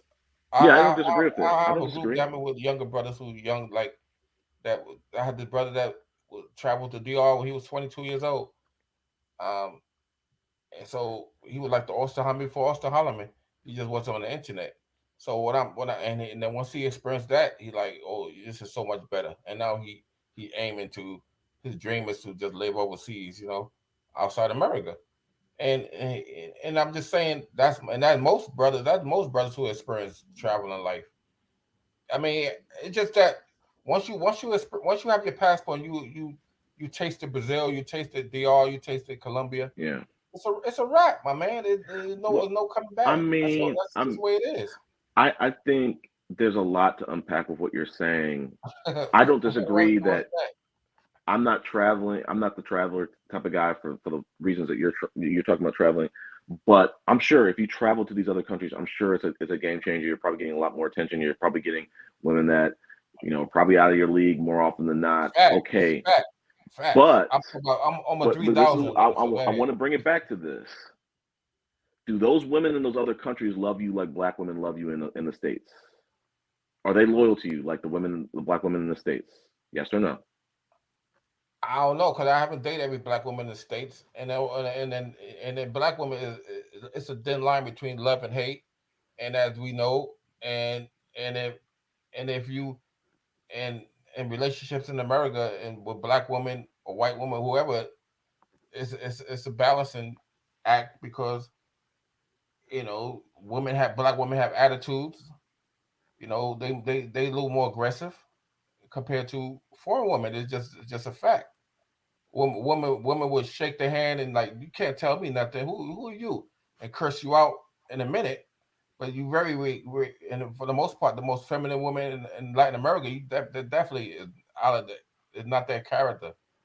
But black women is totally different. Matter of fact, there's not even you have to really search far and wide to get a feminine black woman. I would think a feminine, but definitely New York. I'm from New York, so I grew up I have sisters, and I've been in high school with black women, and I'm black myself. So I'm just saying, culturally they different. I had women that fight with men, and they found out, hey, they made a wrong decision when that dude slapped them around and stuff, and they run around behind the teacher because they.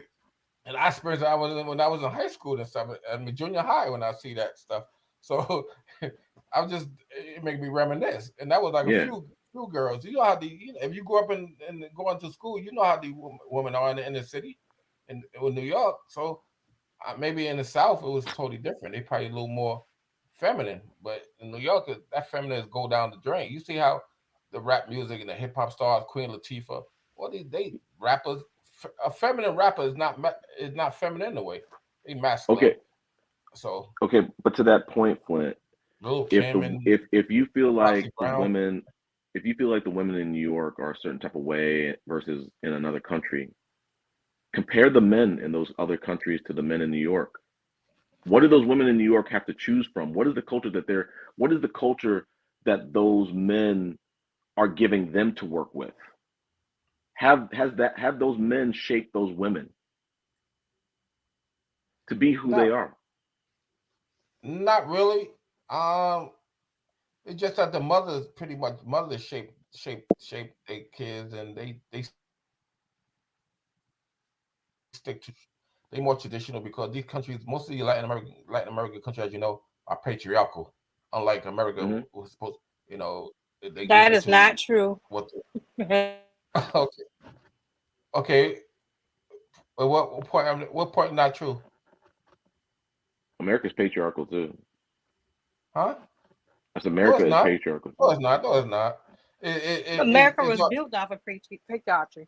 Yeah, it was built. It was built, but now it's not patriarchal. Now yes, it it's like is. whoever get the votes and whoever ties might go. Because now the woke movement, all that kind of stuff is breaking away. Now we don't know what we are right now. Let me ask you a question. What is a feminist to you? Good question. A feminist is, feminist, it could be positive and it could be negative, right? Though extreme feminist, but the feminists want equal rights. That you could do the same kind of job a man could do, in a certain extent. You can, but you can't do every single job that man could do. You could have the mindset that you could do it, but so feminists is to have equal rights, equal pay, things of that nature. Don't put them on the bottom just because they're female. Okay, so let me ask you another question. Maybe they let them go out there and work. They want to go out there and work, and they don't want to go out there and have to cook like they used to do in the 60s and 50s and 40s. Let me say something. This red pill, in my opinion, the red pill and the passport bro stuff and the man fear stuff. It's not that America has not been patriarchal; it was built on patriarchy. The problem is patriarchy is not the ideals of patriarchy are not achievable for the majority of men. That's why we have passport bros. That's why we have red pill. That's why we have manosphere. Well. Reason why we have that, and they, men want traditional women, but they have to understand. In America was created on patriarchy. You know why? Because most of them was, matter of fact, everybody was the Bible. They were so called. They were like going to church and stuff, right? So the Bible is a patriarchal book. It's the Father, right. God, and we know if those who know the Bible, and then they also the Quran is based on patriarchal as well. So with that said, the whole world is built on patriarchal, right? And and that's just a fact. So, but now, the lesson of people going to church is not pretty much non-existent. So with that said, but in our spirit, as our nature, a man want to be the provider of a woman, and they expect the woman to, to cook and do what a woman does.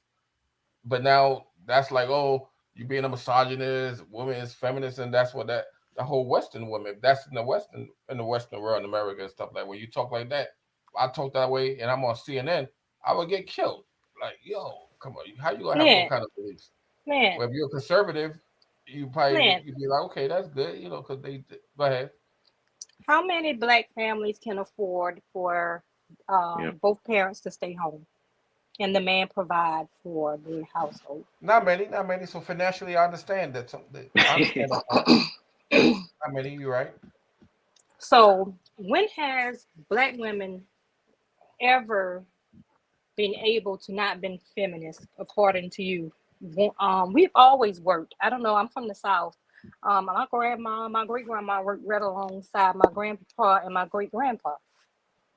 We've never been able to not work. So I don't even understand what this is y'all looking for. I don't think y'all know. Right now, it's like I said, it's a different generation down. So I don't know neither. I don't really know neither. But then what I do know is that they see a big difference with the woman in the States compared to a woman overseas. Like because even Austin Hollywood mentioned in his video as well. He mentioned that they're a woman who work like 2 shifts, 16 hours, 8 hours, or a whole shift. And I know this for a fact. BA Brothers Abroad that came up here. He have a girlfriend. I mean, he was live in our group chat. He was live, and his girl just came home from work. She's a teacher. She just came from work, so she got home. Then she just washed her hands. She went out to the refrigerator and started putting food on the stove. And BA said that's a regular thing. That's every day. So that, and then he say he can't remember a time when they haven't cooked, and the grandmother lived there, or the mother cooked. Well, she just cooked. I mean, and that's just expected. That's like women, for the majority of women in Brazil in these countries, they So, cook. And so DR as Flint, well. Like in DR, like if you wash the dishes, they be looking at you like, "What? You washing the dishes? A man washing dishes?" Like the men, that's very patriarchal in those in DR. Men wash the dishes and clean the house. What? That's like strange behavior.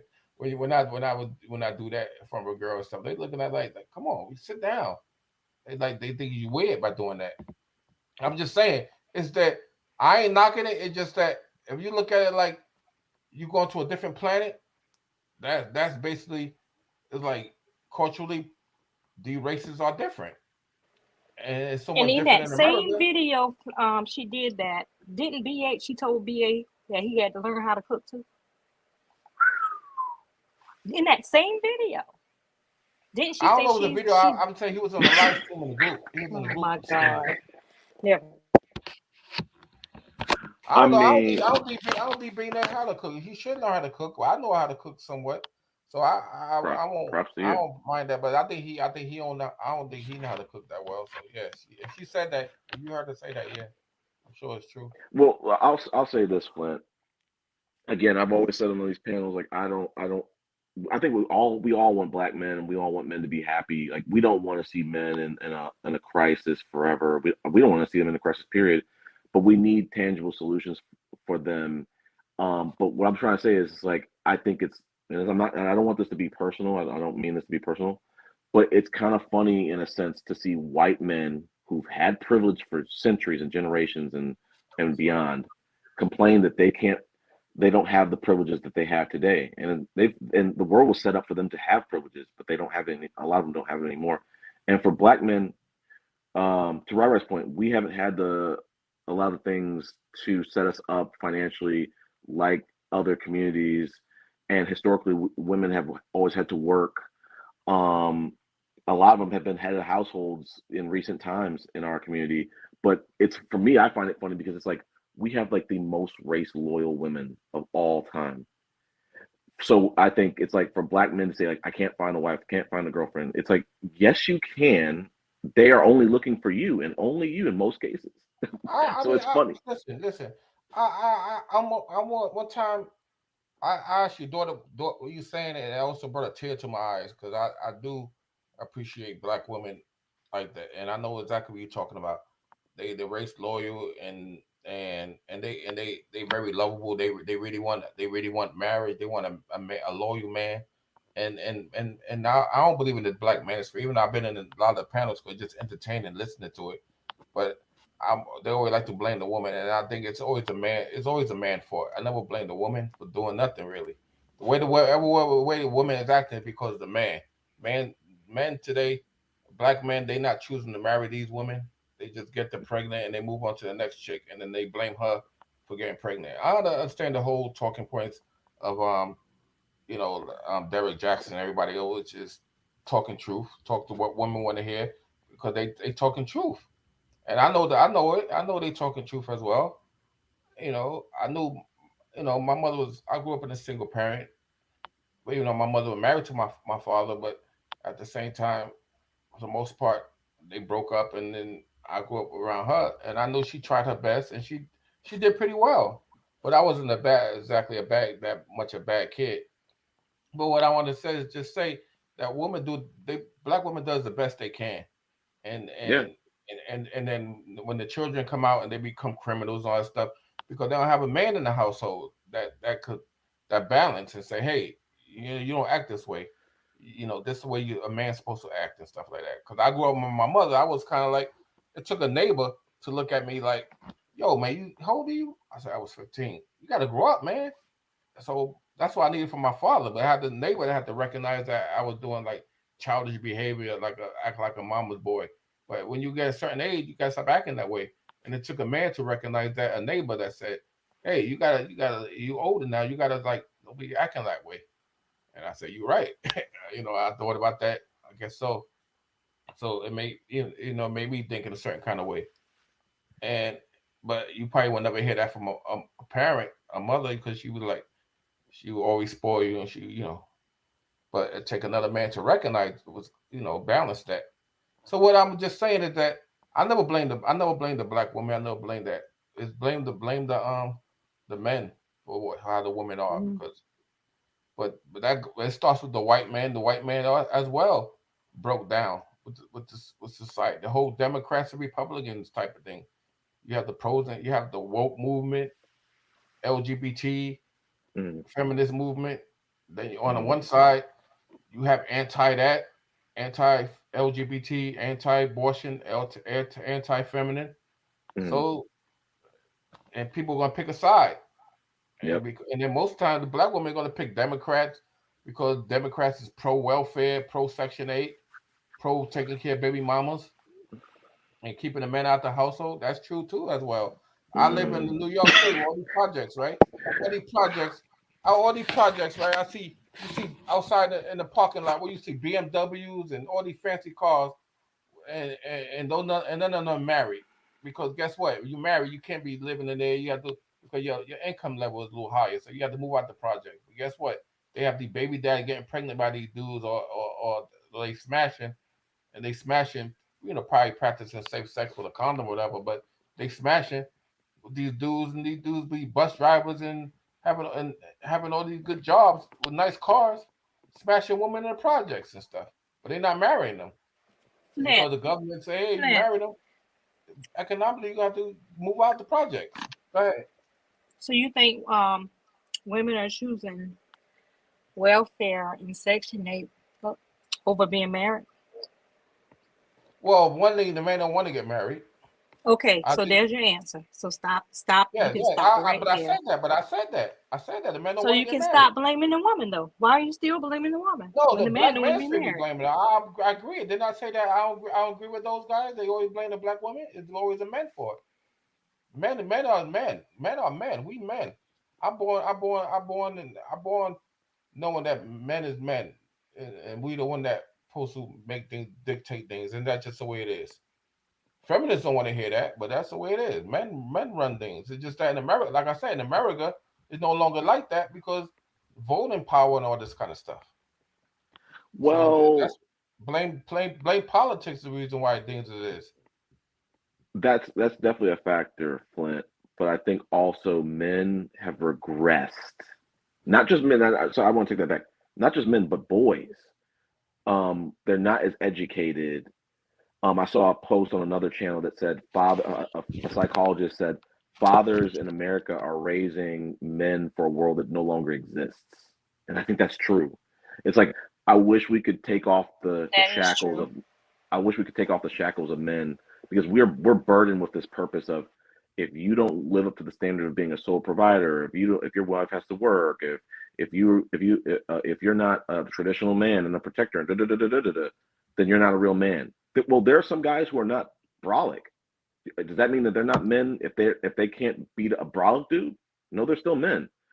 So it's like, and women have their own things that they're being shackled with as well. But it's like I want us as a society, we need to come back as a society and have a conversation and say we need to kind of redefine some of these expectations because even the concept of the American dream, the white picket fence in the house, we don't have enough supply for everybody that could possibly want a house. So like it's the American dream is failing. The whole situation, all the situations are failing. The definition of manhood, the definition of American dream, it's failing in this country. It's not achievable anymore. That's fact. I mean, with the high interest rates right now and inflation, it's crazy right now. This 2024 is crazy.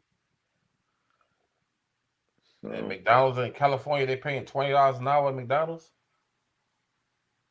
And that's what I wish men would center their energy around. Is like stop blaming the single mom, stop blaming the women, and let's try to come to the table and start to find some solutions as a society, just as men and a society, just as people, because like this.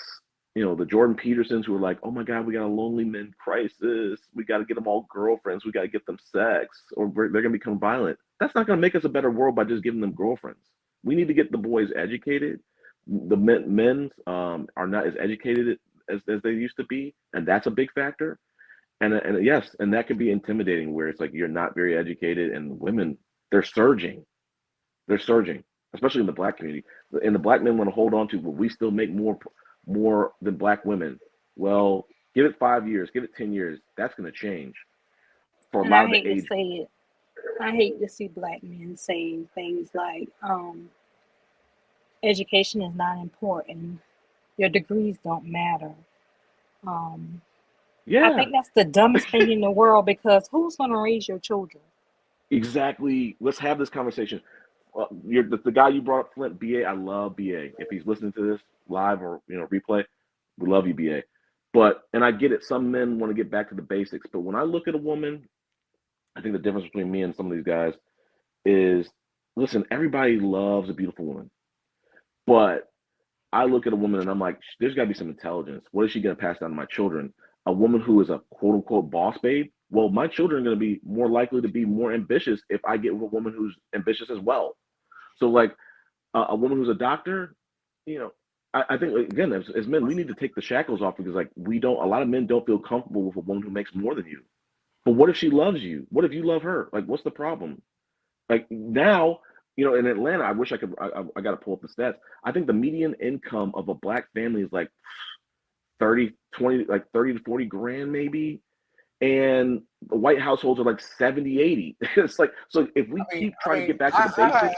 I had a woman, my son's mother, and we was married when I was married with her, but when I had my son by you, so I'm not no person that wasn't like that.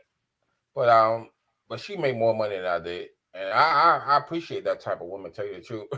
Because when a woman's into you,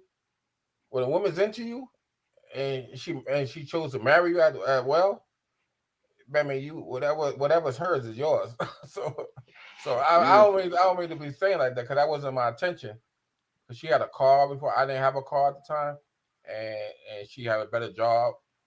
But I married her and everything like that. So what I'm saying is that that's not really a negative thing. Sometimes it's just, maybe, I don't know, in certain households it may be different, but I just know that it's almost a benefit to the man if you have a black woman that loves you, and she making more than you. Basically, whatever hers is yours. As a man, the car is yours. Her money's yours. You could go in her bank account and take what you. It's true. As long as you don't cheat on her, basically she give you the world. That's my experience. But that's my experience. The other conversation of baddies is like, damn. The other conversation of baddies is, I think guys have to be real with themselves and honestly ask themselves, can I afford this woman? Like, if a woman has a certain type of lifestyle, she might be very beautiful, but if she has a certain type of lifestyle, if you can't afford her, you got to take her off your radar. I'm a guy who makes six figures, and I do the same thing. Don't go back to that talking point. That's only in America, man. Well, okay, figure. You know that your very talking point be creating this conversation about the passport. We'll talk about get your passport, leave America, because that's only in America. That's not overseas. Well, Flint, what I'm trying to say is, I've said it for hours, is like, it doesn't have to be all or nothing. If there are women that you're attracted to in the States, and they're all, and the baddies that you are attracted to in the States, you can't afford them, then why don't you lower your standards and say, let me find the women that I can date. Let's find the women I can date. Let's find the women I can afford. Why should I lower my standard when I go to the next by just 3 hours, 2 hours, 3 hours away, and they are you get the 10 that you're looking for. I'll tell you why. Matter of fact, it's an abundance. It's not just one. It's an abundance. I'll tell you why. Because I think you have to basically block them or ignore them once you arrive on the island and they know you there. I would say these chicks be having businesses and they have cars and everything. So not just chicks that's needy as well. They just, for some reason, they just attracted to something different at the same time too. And if you're not bad looking, I guess that helps. Yeah. So I don't know what you're saying about lower your standards. Why should we lower our standards when there's high standards outside America? I'll tell you why. Answer that question. Yeah, I'll tell you why. Why? I think for me, the problem with the passport bros, I'm not speaking about you specifically, is they are thinking about things in a fixed point of view, saying, oh, it's just money. I can go over there and my money triples, and the women want money biologically, so it's going to be a win-win, and everything's going to figure itself out. Whoa. Stop. Let's slow down. Now you're going to another country. There might be a language barrier. There might be a cultural barrier. You don't know if that woman really loves you for you. That's one. Versus I live over here in Atlanta. I live over here in the United States. I'm very familiar with the culture that's here in the United States in Atlanta, and I'm just speaking for myself. I feel more confidently dealing with the women here who have gone through the same kind of situations as I have here than going over to another country and maybe guessing that maybe they want me primarily for my money, where I know over here they don't. Oh, no. You definitely lying when it comes to what I heard about women in Atlanta, man. Yo, you watch O'Shea videos and gold diggers and women in Atlanta and they move over there for that very purpose to meet men with money. Might be and not just O'Shea, but there's black women on TikTok right now from Atlanta talk about get the bag and all kind of. Come on, man, you know that. No. But Flint, like I've been trying to say, I'll say it again. I'm not dating get the bag women. I don't want nothing to do with them. Oh, so you're dating below average women? Okay. No. There are beautiful women who aren't materialistic. That's what these red pillars don't understand. There is a medium. You all right, well, guess what? Show some receipts then. If brothers overseas show some receipts, you're not showing no receipts. Everybody, like for example, Plantation Bro. I ain't saying you one of them, but you sound like one of them sometimes. You did. But there's also there be Plantation Bro that say, hey, why y'all traveling overseas? I can get women in the States, and I always say, show your receipts. I bet the woman will be looking busted, guaranteed.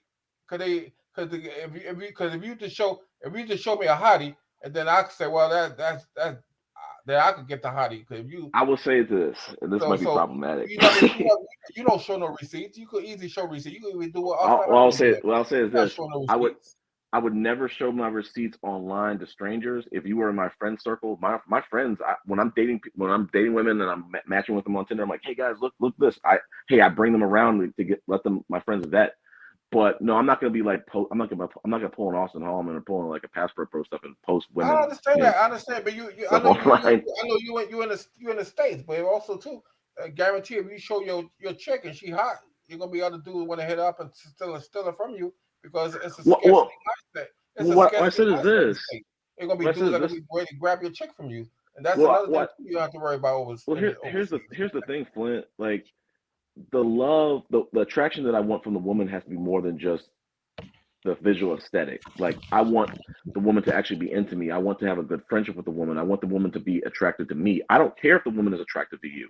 I don't care if the woman is attractive to that every guy is trying to snatch her away from me. I want the strongest connection that I have with that woman. And and that's the thing that's most important. But like, if these dudes are trying to go with the traditional approach of, hey, I want to go get the baddest of the baddest, then that might come with a cost. It might come with a cost of maybe she's only with you she's with you from a materialistic standpoint. I don't want a woman who's with me for a materialistic standpoint. I agree. No man really want that, tell you the truth, right? No man want that. So what I'm saying is that is true. And nine time out of 10, I could get that kind of woman, of course. Like I say, I could go to Maryland. I saw some Maryland. I went to a music festival. Met some chicks in Maryland and stuff. Yeah. And they look nice. I would say I heard. There's black women, nice black women all over. But pretty much, I think the attitude's always the same. How much you making? I mean, you get him. You said once you say you on Tinder or other places. I mean, that's like a red flag to me because. You say you getting married, right? You getting married. You just dating, then you doing everybody else they doing. You just married. You just dating in the States. Now you choose to date with a view to marriage, then that's different. But if you just dating chick, I don't want to hear much about your dating. Your dating with your preferences when it comes to dating.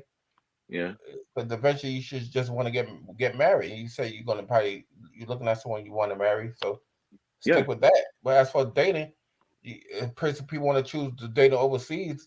Compared to just dating in the States, it's the same thing. Not necessarily. I don't know if we're saying the same thing. Like, when I'm dating someone in the States or anywhere, I'm dating someone with the intention that this person has the qualities that I would want to marry. They're attractive. we have good chemistry, blah blah blah. I'm not just dating people just to smash.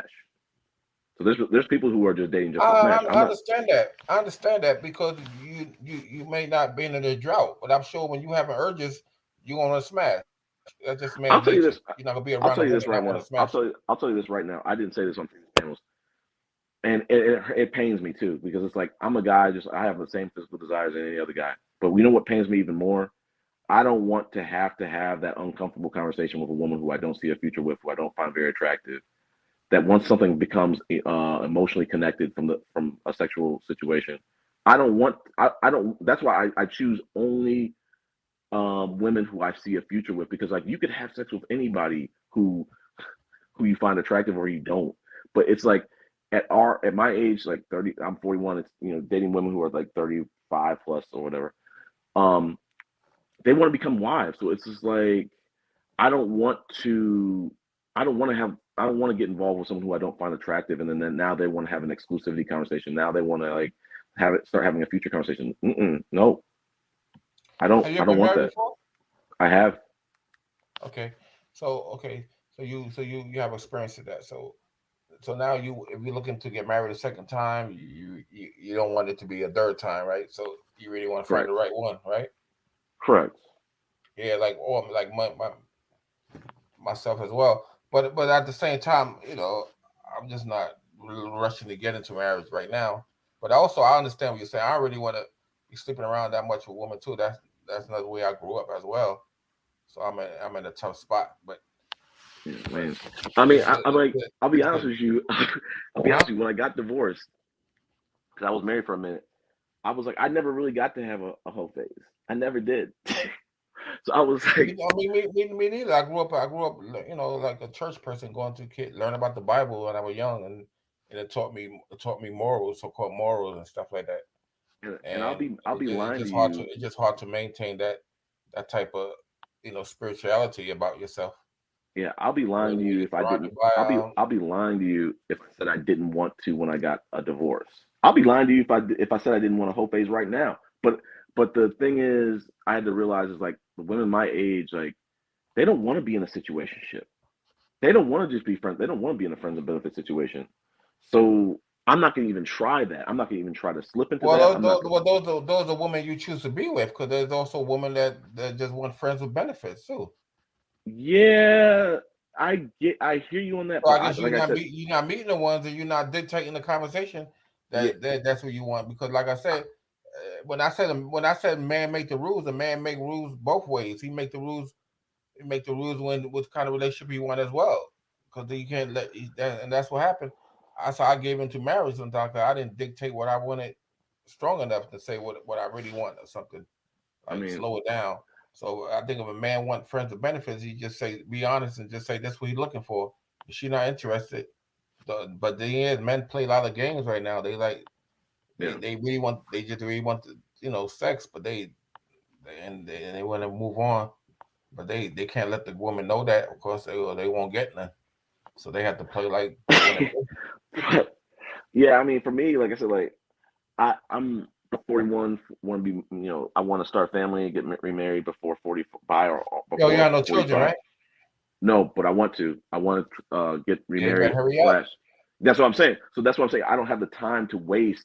Man, you're gonna be with the 50. You're gonna be you get married right now. You're gonna be 50 when you're gonna be 50 when that kid is 10 years old. Yeah, we already know the math. My friends told me like right now, if I were to have a kid right now, I would be 60 by the time they graduate high school. So like again, Yeah, I know you. that's I know you've been doing the math in your head. We all do it, but yeah. So it's I like had my I child when don't. I was 30. I had my first child when I was 37. My only Yeah, son. nice. Yeah, but I'm like I don't Yeah, have the so time to. I don't have the time to waste. And it's like too. You could say yeah. You made a great point previously saying, well, you could find women who are on their whole phase too. And I'm like I get it, but I'm like I don't really want to have that uncomfortable conversation of like, well, we started out with friend with benefits, but now we want a relationship. So I want to get with women. I want to get with women who I see a future with off the jump. I hear you.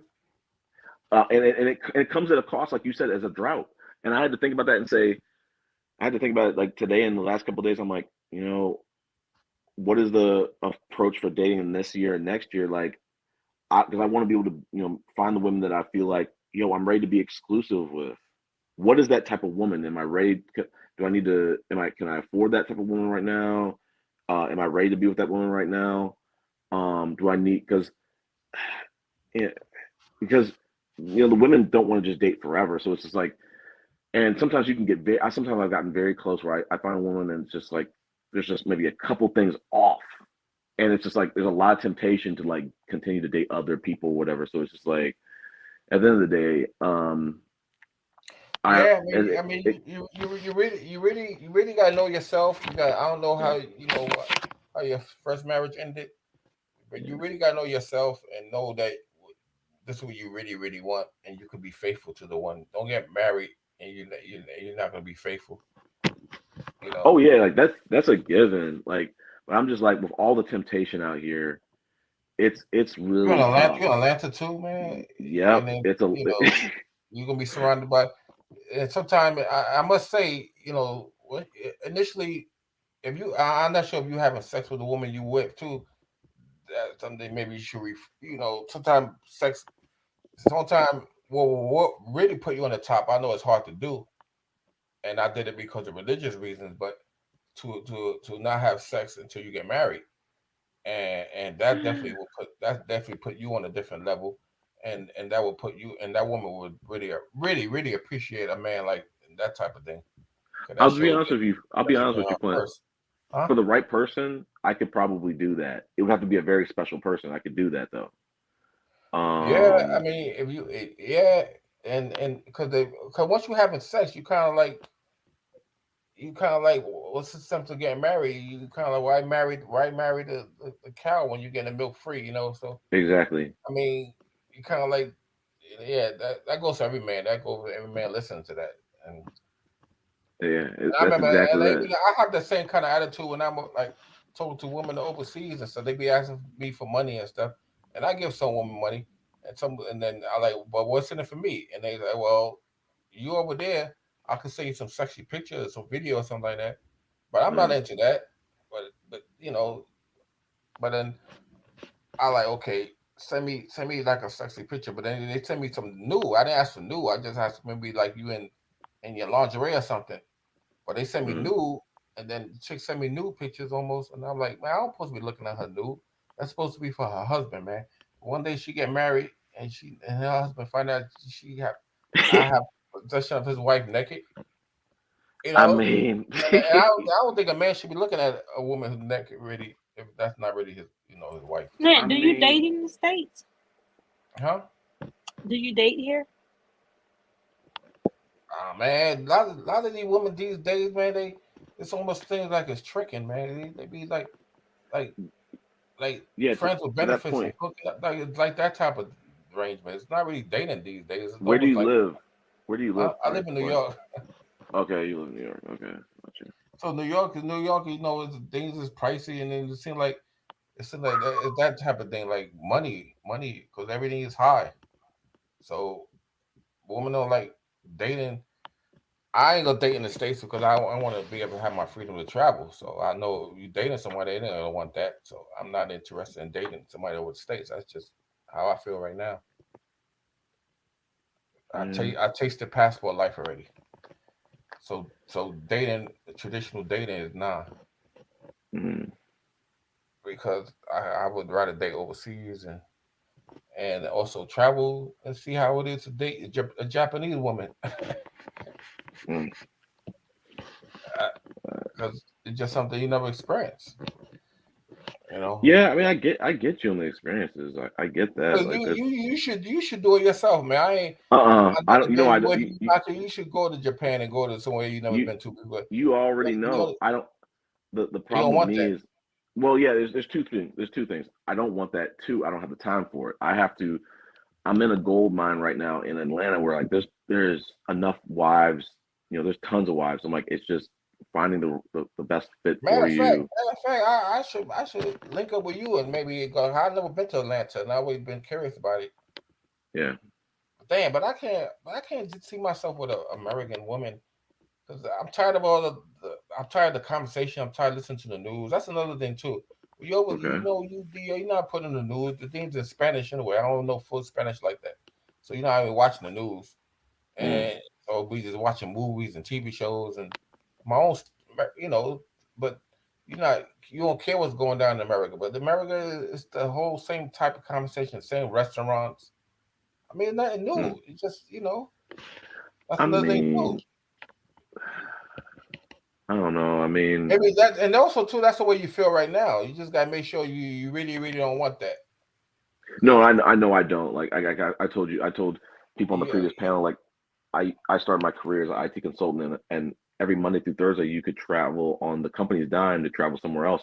I always wanted to get back in my bed, get back in my Jeep Grand Cherokee, get back every what? Every when? Every week, consultants have to travel Monday through Thursday. So like, yeah. Wow. I used to live on planes like Monday through Thursday. So did my ex-wife. That's what's up. So it's what's up, but then you kind of lose. It's hard. You have to kind of cram normal life into Friday through Sunday night. Like, it's very tough when you talk about being able to go to like a doctor's appointment. You take it for granted because if you live in the same city and work in the same city versus if you're traveling, you got to cram all those doctor visits in on Friday because doctors aren't working on the weekends in most cases. So there's perks to traveling, but like your social life gets shifted tremendously. You don't get to see your husband or your wife Monday through Thursday. It's tough.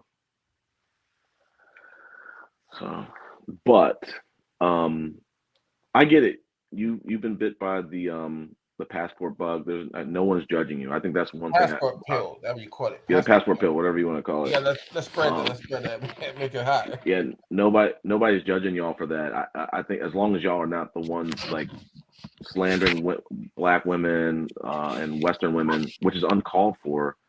I had the arguments with these people that know me. I was on Peso and when he first started, and you had the woman. It was interesting listening to the opposing views and the civil conversation. But then it gets kind of crazy. But then they had TikTokers, as you know, TikTok videos of Black women saying, "Oh, you're messing with dusty-footed hoes and all that kind of stuff, and the uneducated and things of that nature." So, come on, they was talking that way too. So if they talk that way, why are you getting on brothers that be talking? Well, you know what, you fat, you this and that.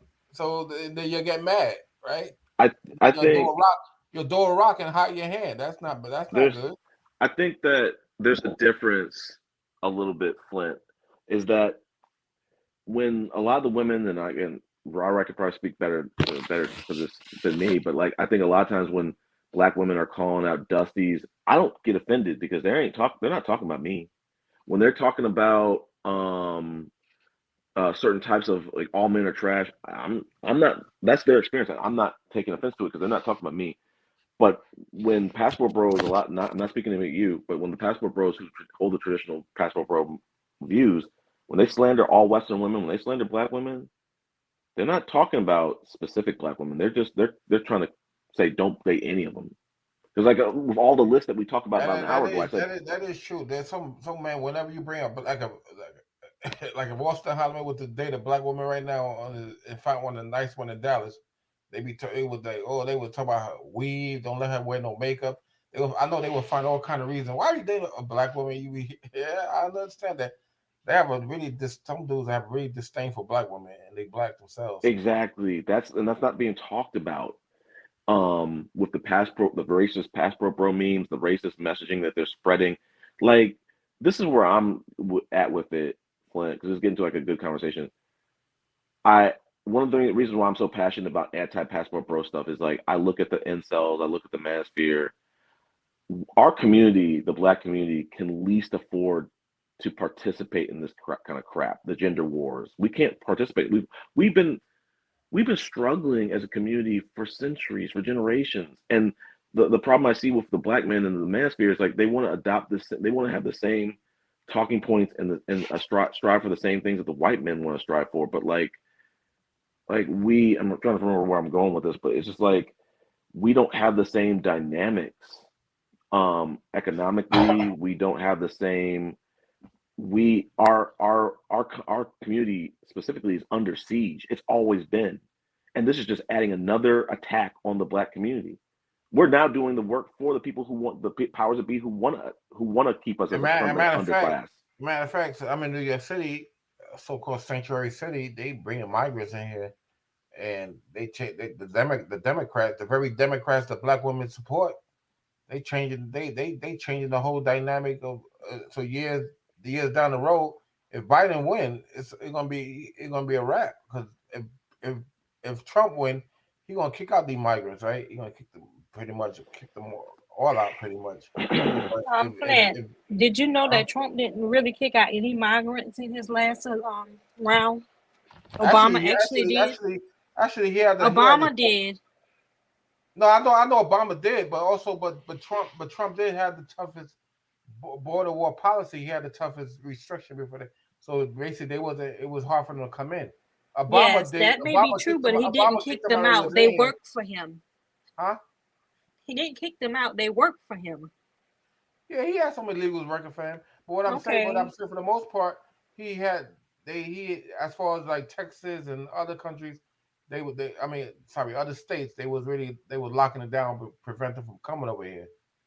So they had security. Right now, Biden said, come on, bring all your poor, your criminals, everybody come in. And that's what they did. That's what they all came.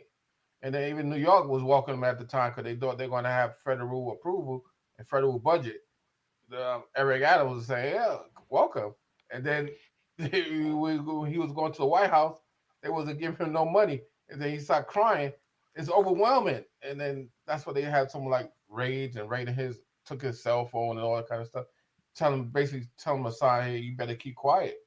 So now it's messed up what Biden is doing right now. You can't, all these mayors in Chicago and stuff they have to either support it or keep quiet. So, are you Republican? No, I'm neutral. I don't vote at all. I'm talking about it because it's the way it is, but I don't take sides, because each side is not good. That's Republicans don't like blacks like that. Democrats don't like blacks like that neither. And it's all political and everything. And then you got the abortion, and you got the feminism, the Democrat side, and mostly KKK and all the races Republican side. So how are you gonna take a side, really? So I'd rather be neutral. And so whoever gonna win, no, regardless of my one vote. And my one vote ain't gonna be no difference. So that's how it is with that. But what I'm saying with these migrants, if Biden become president again, then their idea was to have a new, Black people been spoiled. They're not voting that much as they should. They're not a powerhouse like no more. They had all the years. They're not really a powerhouse. Even though Black women in power, like judges and lawyers, even in Atlanta, I respect what she's doing. Even though she was sleeping with her lawyer, I do see, and Eric Adams, the mayor of New York. You got the mayor of Chicago, Black. I mean, that is kind of impressive. It's kind of impressive. I just wish that this whole migrant thing is like, man. It's a tough challenge right now, and then they're going to change the whole landscape of America if they actually they said it was almost 1 million migrants that came in the country, and they're going to have children, and their children is going to have the jobs, if they're ever going to be jobs, because there's also AI that's taking over and becoming the new job market. When you have it's called whitewashing America, just like the passport bros are doing. You always come in. You keep it quiet, but when you talk, you be hitting with the power blows out of nowhere. Yeah, that's like I kind of share the same sentiment. It's like it's poisoning young men in this country. It's selling hopelessness and despair. That's what Auston is doing. And when Zed had her last live with Auston in the car in the dark by himself, when he should have been spending time with his family, but that's besides the point. He's selling hopelessness and despair. That's what the whole red pill is doing. It's saying, guys, don't even worry, don't even try to go date because Chad and Tyrone are gonna take your girl, and Pookie and Ray Ray. First of all, if the woman goes for Pookie and Ray Ray, that was not the woman you should be going for. She did you a favor, first of all. But that's what causes the point. Actually, that's a good point too. Because go Pookie and Ray Ray. Think about it. I kind of experienced that overall too. I realized that women are naturally into Pookie and Ray Ray. You know why? Because Pookie and Ray Ray. No. Listen. I broke this down. I'm a writer, so I'm pretty smart, but I'm not gonna be bragging and stuff. But I'm pretty smart, right? And I've been a critical thinking since I was young. But that's neither here nor there. What I'm just trying to break down is that women are into. What do you think women prefer more? Even ask the woman right now that's in the panel. Who you prefer better, 50 Cent or Babyface? Babyface. You just saying that just to prove me wrong. I mean, oh no, I'm married. I've been married for 16 years. My husband is not a Pookie. Okay. But you as a woman, you can see how a lot of women is into more like into 50 Cent more, right? No, I don't. Not in my area. Of a masculine type of dude more, even a Tupac, right? Like more masculine. No. They hood. But no? I mean, Flint, no, to your that's point, that's the women you center yourself around. Yeah, that's what I was gonna say. It's like there are some women who do like the more masculine traits of the guy who is more chiseled and more street savvy or whatever. Yeah. But those are not the women I want. Like I want the women who are gonna appreciate me for me. I'm not a 50 Cent. So the women who want the 50 Cent, I want them to want them, and I have a good radar. They're not gonna really come into my world. So no, like not every woman wants a Pookie or Ray Ray, but if it speaks to more of like a pedigree of a woman that would want that. It's not all women want that. Or whatever. And that's usually when you're I would say if it does happen, you're usually 17 to 21. Yeah. Then you have that first bad experience, and it's over with. I mean, so women your age, Flint, if they still want a Pookie and a Ray Ray, they live in a rough neighborhood. No, not my age. Not my age. My age, like I said, I don't. And that's another thing too. I'm glad you brought that up. To Flint's point, I was in a very premier cocktail lounge in Atlanta, and a woman who was probably about maybe like 27. She was like a single mom or something like that.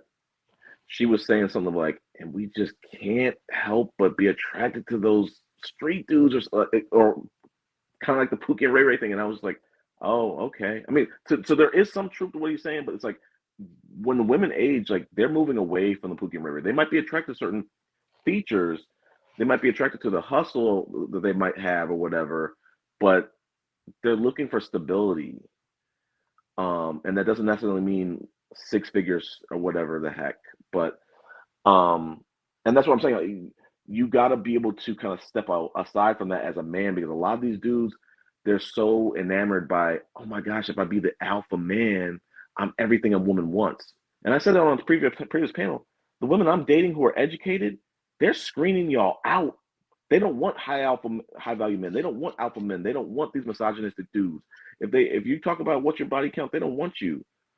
They're okay with being with like the guys who are, women want different things, but to say that all women biologically want alpha men, not true. Not true. I agree. I can't. Well, I'm not that type of dude. Of course, I'm old enough to know that, and maybe younger ones probably don't know that, but I'm old enough to know that. You don't classify everybody all the same. There's always going to be exceptions to the rule, and it may even be the majority that's not into Pookie and Ray Ray type of 50 Cent type of dudes and Tupac type of dudes. But at the same time, I kind of experienced that when I was in high school and in different times. High school, didn't I say 17 to 21? Yeah, and like it's like Auston Hallman's like 25, and he's traveled for like a year and a half or two, so he probably left at like 24, 23. And that's the most depressing part about this red pill is like it's poisoning the minds of young men, where you hear people on panels who are like 23, young 20s talking about, yeah, man, it's a wrap for the states. All these women are like this, and they're talking about divorce this, child support this. And it's like, dude, you've never been married, you've never been engaged, you don't have any children. Like, stop. Like, stop with this hopelessness. But see, I have experience in that, and with Austin Holloman, I can relate to it. I could relate a lot of ways. How? Huh? Oh yeah, I mean, besides you said like it's hard to get in the States. And also he have it harder right now because he's in the social media age, Instagram and stuff, and OnlyFans and all that kind of stuff. Okay, and okay, let's pause for a second. Money orientated. The kind of you picture you right now you're not creating the YouTube channel and showing examples. You're just talking about it. So we have to imagine in our head, and that's a reality, man. I mean, I hope I'm not offending you, and I'm not right. like that. But I'm just saying all that stuff is just fluff right now. You talking, and I'm showing you. I'm not doubting you. I know you're telling the truth. How the women are in Atlanta, there's some nice women. Well, there's not enough dudes showing those type of women. It's not. There's not enough what? The sexy reds and all the negative chicks. Whoa. So I think let's say that let's speak to this because a lot of the red pillars I want to bring up the sexy reds and stuff like that. I dated specifically, if you want to talk about sexy red, I dated a baddie from St. Louis who was from the same neighborhood as sexy red growing up, but she was a whole different type of woman because she went to therapy, she went to a really great college, she had some other experiences, she changed. But besides the point, I think that your reality is what you choose to accept it to be. Like if you surround yourself around. So it's like if you surround yourself with sexy reds, if you're like a lot of these red pillars who really don't get outside for real and they just want to be gaslit by the other people, by stats or by other influencers to tell you, oh, all black women are just like sexy red. No, they're not. Go date some college educated black women. They're nothing like that. Or whatever. So they don't like college educated women, Chris. That's exactly. But I want to speak to the Auston Holloman. Not that they don't like, they're intimidated by them. That's what it comes down to. Why? Why though? They're the same women. Because they not at that level, conversational wise, educational wise, so they feel inadequate. That's all it comes down to. I mean, I went to Brooklyn College, so I've been around, and I'm educated myself. I quit the college actually, but I'm self-taught. But at the same time, it ain't nothing but just read a book and read New York Times and read that every day and just read books and stuff, and then you become smart for the most part. I mean, having a college education don't make you really smart, because you just learning the white man could white. I've been to college, so I know about this. So white man is a white man books teacher. Like I'm a writer. I want to be a writer, so I was going to major in creative writing. So I like, man, I don't need school. I could just teach my own stuff to write, which I did. Teach my own stuff to write, and so I'm really one of the best at it. Well, to me, going back to the Auston Holloman point, Flint. Auston Holloman is shooting himself in the foot for a few reasons. One, he's conservative. Let's address that. So that's going to chop off a lot of black women. He's from Dallas, so that's a red state. Yeah, but so is Georgia. But there's a lot in Atlanta. It's very black women. It's heavily blue. But he's shooting himself in the foot by being conservative. I have a best friend who's conservative. I'm liberal, and I feel the same way. I've been trying to preach him like, dude. I know you're liberal. The way you're talking points. But I'm just saying, like, my best friend, he's conservative, love him to death. But he's shooting himself in the foot by being conservative because like it's going to pretty much eliminate like just damn near all black women. So Auston Holloman, to the same point, he's shooting himself in the foot by being conservative. He can't help that. That's fine. That's might be how he was raised. He's also an influencer spreading a lot of toxic misogyny and toxic messages. So that's going to hurt it. So he's got a negative reputation. 3, we got to also look at boots on ground. He might not be a very nice. He might not treat women very well. He might not have very good. He might not be very. Zed is right when he was mentioning that he want to get all these different women pregnant around these different countries. I heard him say that. And that's fine. And he does. I mean, I could listen to him. I listened to him a few times where he's talking like what I could agree with, but he be saying some off the wall stuff too. But that's what makes people. But that's him. And I understand I understand he influenced a lot of dudes to get that passport and get out. Yeah. Yep. Well, let me say something one more thing. Then again, you know, the woman, his peers, the woman of his age group in the United States, is acting in a whole different funny fashion too. Not enough to be that discouraged to travel, especially when he's got things working in his favor. Because we got to come back and we got to do the math here, Flint. He's a guy who he allegedly makes 6 figures. He's a barber. He's got multiple barbershops or whatever. That's not exactly true. He was saying he was charging $35, $40 for a haircut. I'm like, man, even New York dudes on me. I know a barbershop charged me $25 one time for a haircut, and I walked out that after the pandemic, and I'm like, what? I ain't paying that. I ain't paying that. Flint, you better call the cop. That's like you robbing me, man. Well, Flint, in the pandemic, I learned how to cut my hair, and I didn't turn back unless I had to do like a photo shoot or something like that, or something bigger. I'll go to a barber now, but the going rate now is like $50, $40, $50 and that's ridiculous, man. I know inflation. These barbers acting stupid because I mean you paying basically it takes half an hour to cut my hair and stuff like that. But a really good barber, I have to pay $50 to somebody cut my. Nah, I ain't having that. But I want to go back to another point. I don't know why you paying that. And see, that's what happened. You if you paying that price, then they gonna continue sticking at. We gotta be even man to another man. You gotta let them know I'm not paying that nonsense. Well, I'll say this: you're not robbing me. I'll say this, Flint. Another thing about Austin Hallman, I give you $20 and maybe $5 tip. That's only now I'm gonna go $50. Well, I'll say this too, Flint. One of the things that I've noticed in dating since I've been divorced the last couple of years that women have said to me is that I've gotten this gist that a lot of men who are dating, and I can speak just for Atlanta, they're low effort. They'll give me compliments of like, Chris, you're a conversationalist. You take me on great dates. You have great conversation when we're connecting on the digital apps, and a lot of guys don't have any conversation, and I'm shocked. So it's like a lot of men want to say, oh, it's so hard. They'll bring up these dating statistics of like, oh, all the women get swipes and the guys barely getting swipes. But like, you can't derive the whole reality from dating apps because, like, first of all, only 30% of women reportedly are on these dating apps. First of all, a lot of women, they still date in real life predominantly. Some of them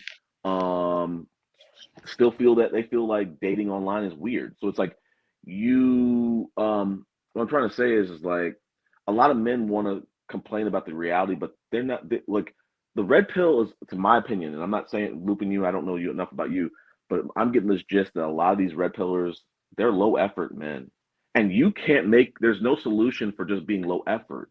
You have to compete.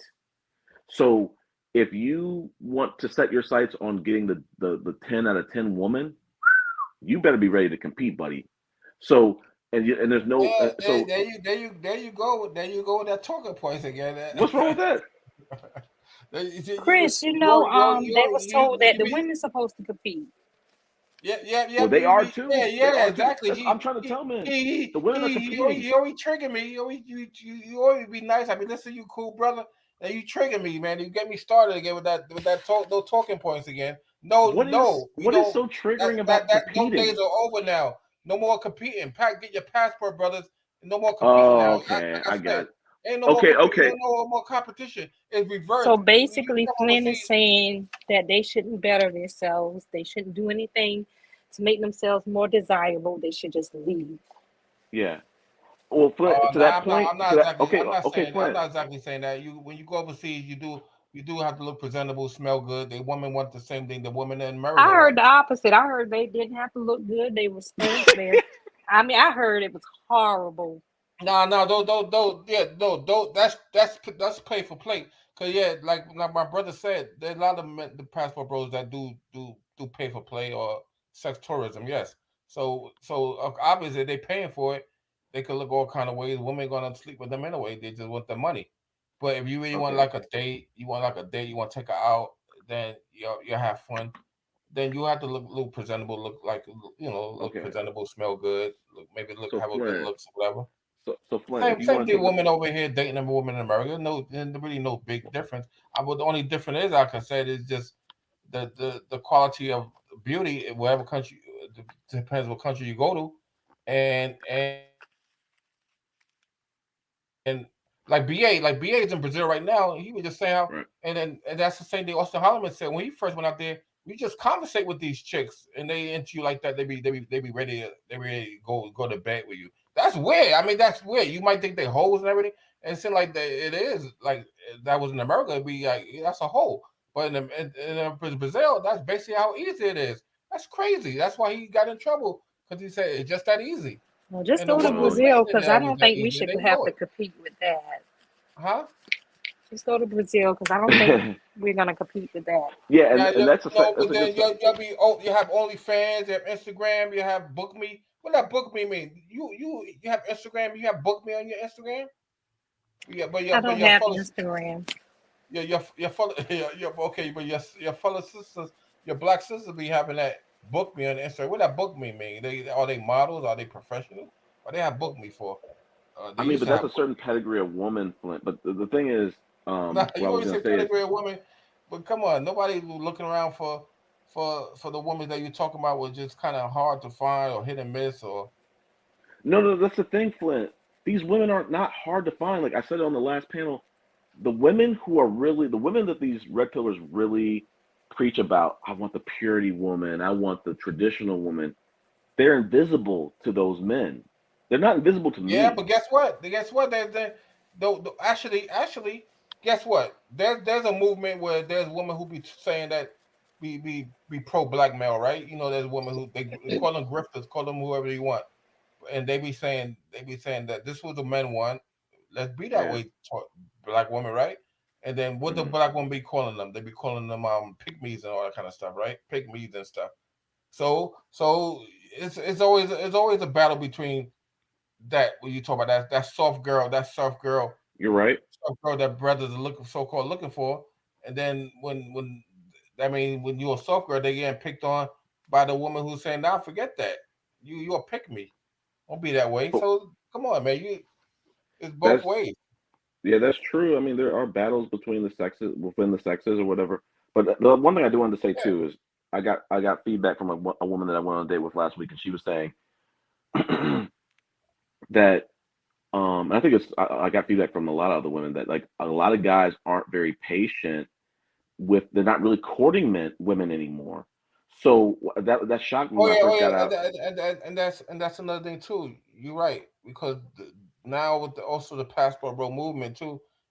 I'm sad to say.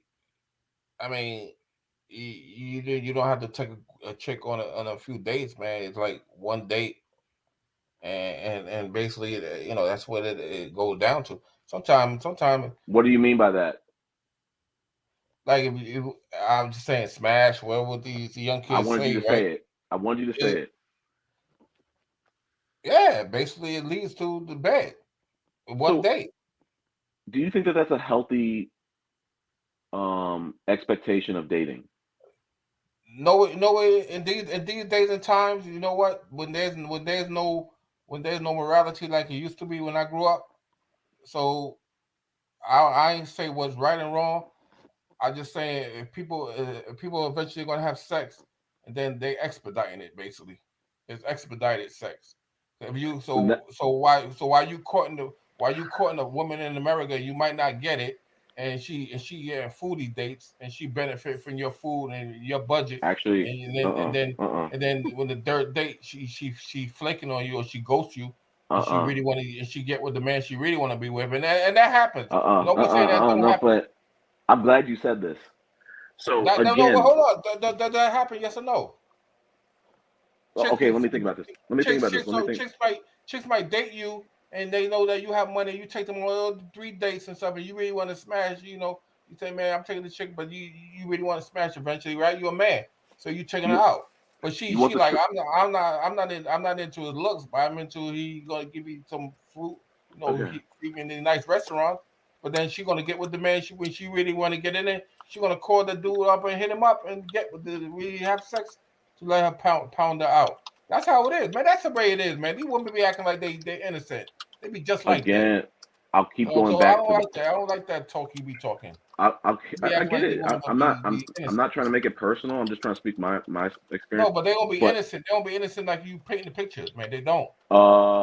it depends on the type of women you And that's date. what the red pill be waking people up to. No. The red pill It is. does. I don't know. I Cause think you that the know red. it is true, man. You talking, take them all. Okay, go ahead, finish talking. I'm gonna cut you Yeah, off. Go let me ahead. say, because you made a statement. You said how many the women I'm dealing with, they're not sleeping around like that. Because like You don't know the that. You one don't that's know that. You don't know. You don't really don't know that. The woman, you don't know that because they be acting innocent. Women, all black women I know, all the women be acting innocent. Even white women as well, acting innocent, and they be getting pregnant, be having popping the pill and then abortions, all that kind of stuff, and you won't even never know. Please, I mean, they human just like everybody else. They not perfect, man. Come on. okay, no, let's have this conversation. We won't never know. We won't never know. You can't say they not like that. You can't. I bet they human No, being. You know what they do with no. behind your back. I think you got to go out with one of the problems with the red pill is they're talking about mostly younger and materialistic mindseted women. When you're dating, I can only speak to Atlanta, which is a very materialistic city. Which was very materialistic. But you can find a lot of women who are grounded and they don't want to. Yes, they might have a roster, but they're not sleeping with everybody on the roster. They're letting the best man win in that roster. And okay, I'll tell you this. And who's the best man? The guy who might want. That's a complicated answer, but like, let me get to the point. We'll get back to that.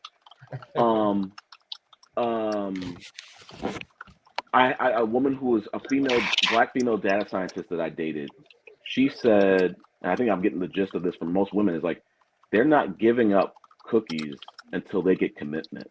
At my grown age, at 41, at 35 plus, they're not giving any of that up. They're really not. They might have dudes on the side.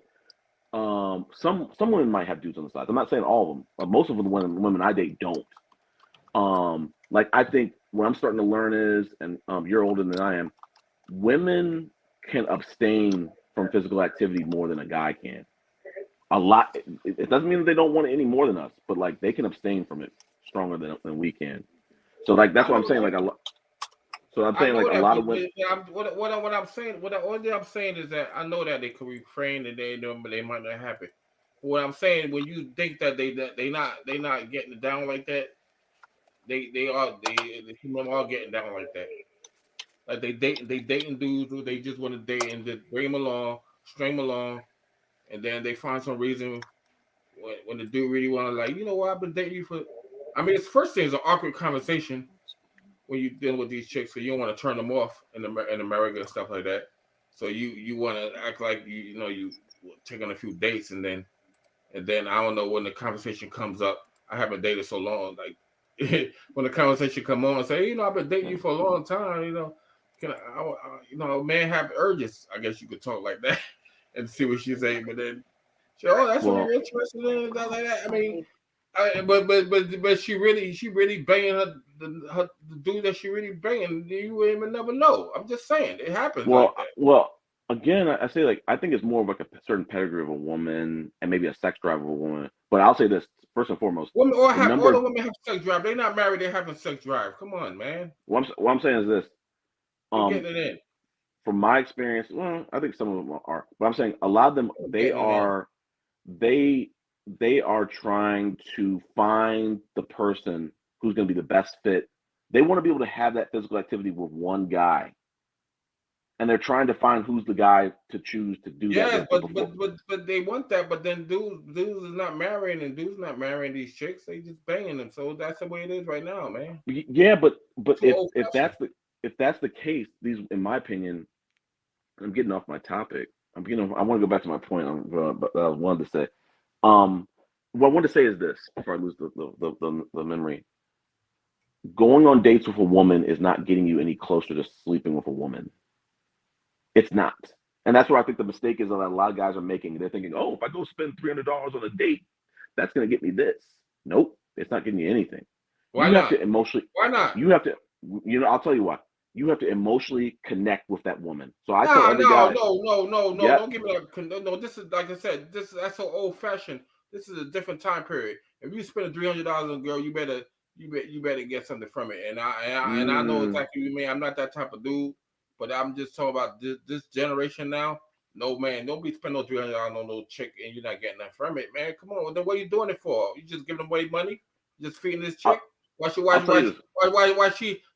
somebody, like I said, why she have somebody that she really banging? No, man, come on, wake up, man. I'm tired of that nonsense. And that's why the red pill is needed, man, because people like you. No. Because people that believe in that nonsense. That's not true, man. Stop painting these pictures like these women is like that. They not. No, hold on real quick, Clint. You don't have to spend $300 on a date. Have I done it before? 200, have I done it before? Have I done it before? Have I done it before? Have I done it before? I have, but I haven't done it at the pressure of a woman. I've said, hey, there's this experience that I've never been to this certain type of restaurant. I want the company of a woman with me there, and it might the bill. If I want to go to Nobu, spoiler alert, guys, Nobu's a $300 plus restaurant, at least $200. So, and sometimes you don't want to go alone. So, like, I wanted to go to Nobu really bad one time. I've been there once, maybe like I've been there to eat once. Do they have Red Lobster in Atlanta? They do. Okay. But I've been there. I haven't been on there a date. I'd love to go to a date to Red Lobster. I love Red Lobster. But my thing is this. I go back to the point. Going on a number of dates, that's not getting you any closer. It really isn't. I'll try to ask dudes, in between those dates, how often are you talking to that woman? If you're only talking to her the day of the date, again, it goes back to my point. The date isn't helping you. You need to be talking to that woman on a very frequent basis, maybe even every day, just on like chat here, chat there, whatever. And it really doesn't happen, in my opinion, until the woman starts to invest in your life. Like, if you, what is your hobby, Flint? What's your hobby? What are the things you like to do? I mean, what are things you like to watch? Well, my hobby, I used to be basketball, but I'm older now, so yeah. Okay, so let's say basketball. But my hobby now is just traveling when I can. When I get fine.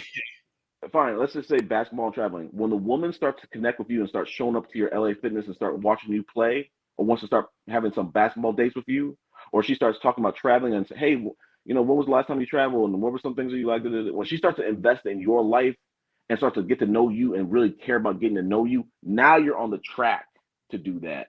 But if you're just taking her on dates, listen. You talk to a middle-aged man. I know that you got to talk to the audiences that might be younger. I know. I already know all that. I've been married twice and everything. I know all that. And I just want me traveling is totally different than the younger ones. They Austin Holloman and stuff. Yeah. I know the one. Those are the ones that his audience that he kind of like brainwashing or teaching what.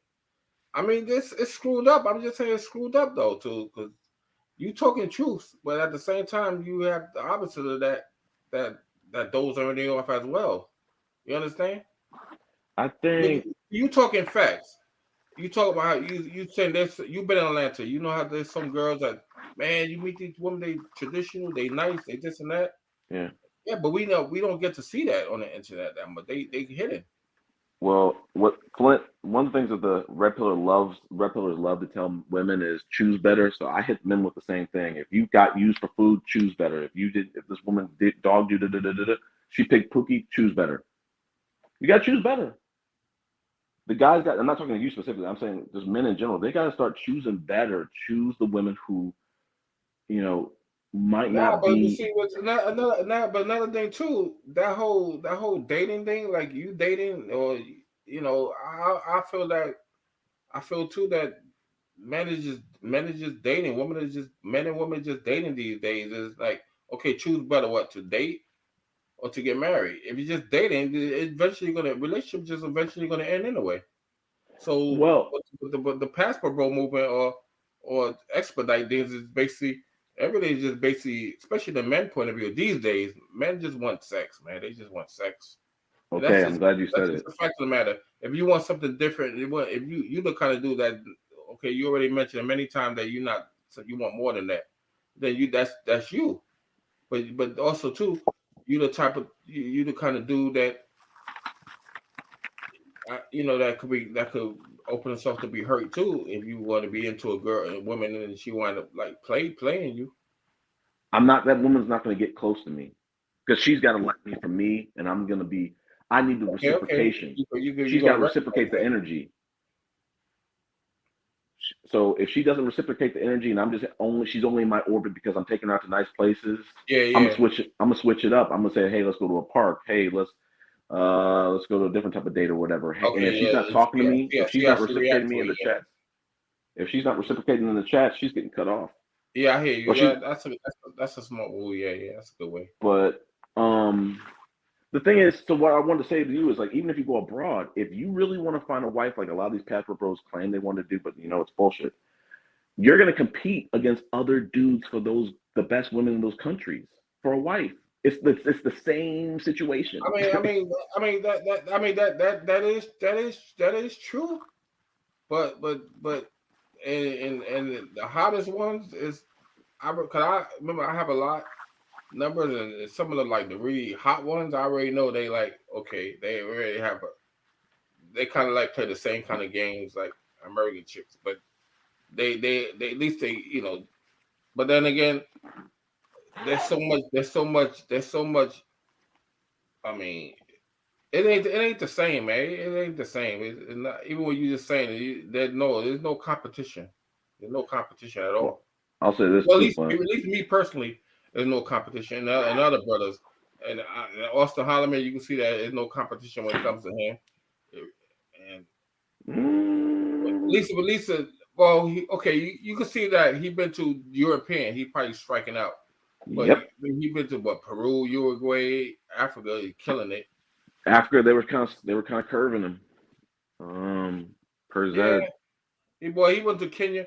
I mean, he went to Kenya. When I hear Kenya is like they just like American women. So South Africa, they like Western women. So it's like he hit all the place was easy woman, and that's his whole grift right now. Just going around getting laid in different states, and where you get laid the most. So it's kind of crazy, and and every brother that traveled not gonna have the same experience that he does. Yeah, not everybody looked the way he looked, and so they don't have subs money. He's not exactly like dark complexion. So some people might be more against that than like Floyd.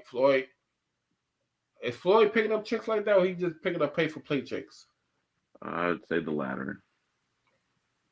Yeah. So yeah. And then that's satisfying. That pay for play is satisfying their sexual needs because everybody call them incels, which they are, but then they no longer incels when they getting it in overseas. So when you have to know when you can't guilt shame a man who's getting laid because that's the best feeling almost in the world, getting laid. So whatever talking points you have against any brothers that travel overseas among beautiful women, they paying for it or not, they're not gonna stop doing it because they tasted it already. The passport pill, they tasted it. That's true, and I'm gonna get off in a couple minutes. Going back. It's sad to say. I be talking to the brothers in my group.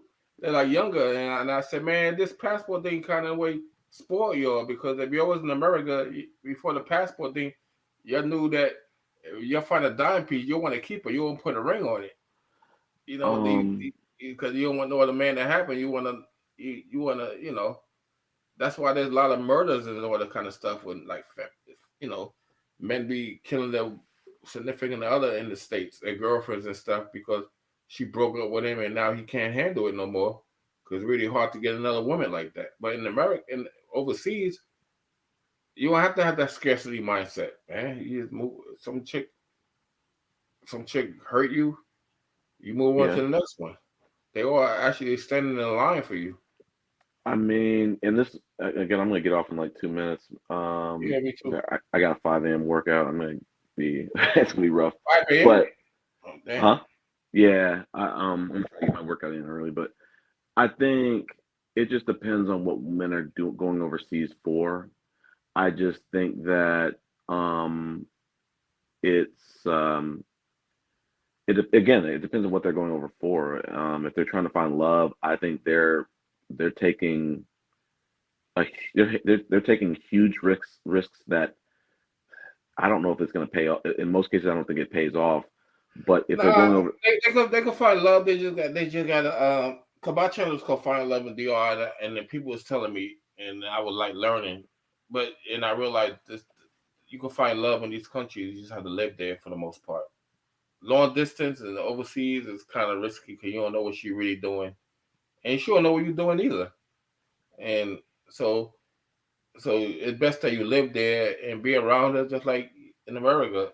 And that you can find love. You can find love pretty. yeah, but the thing And else some is of them, that they don't really want. They want to come in America, but sometimes that conversation doesn't come up because you let them know. No, I want to live. I want to live in the States, and you let her know. Just like you say, conversate with them in the beginning.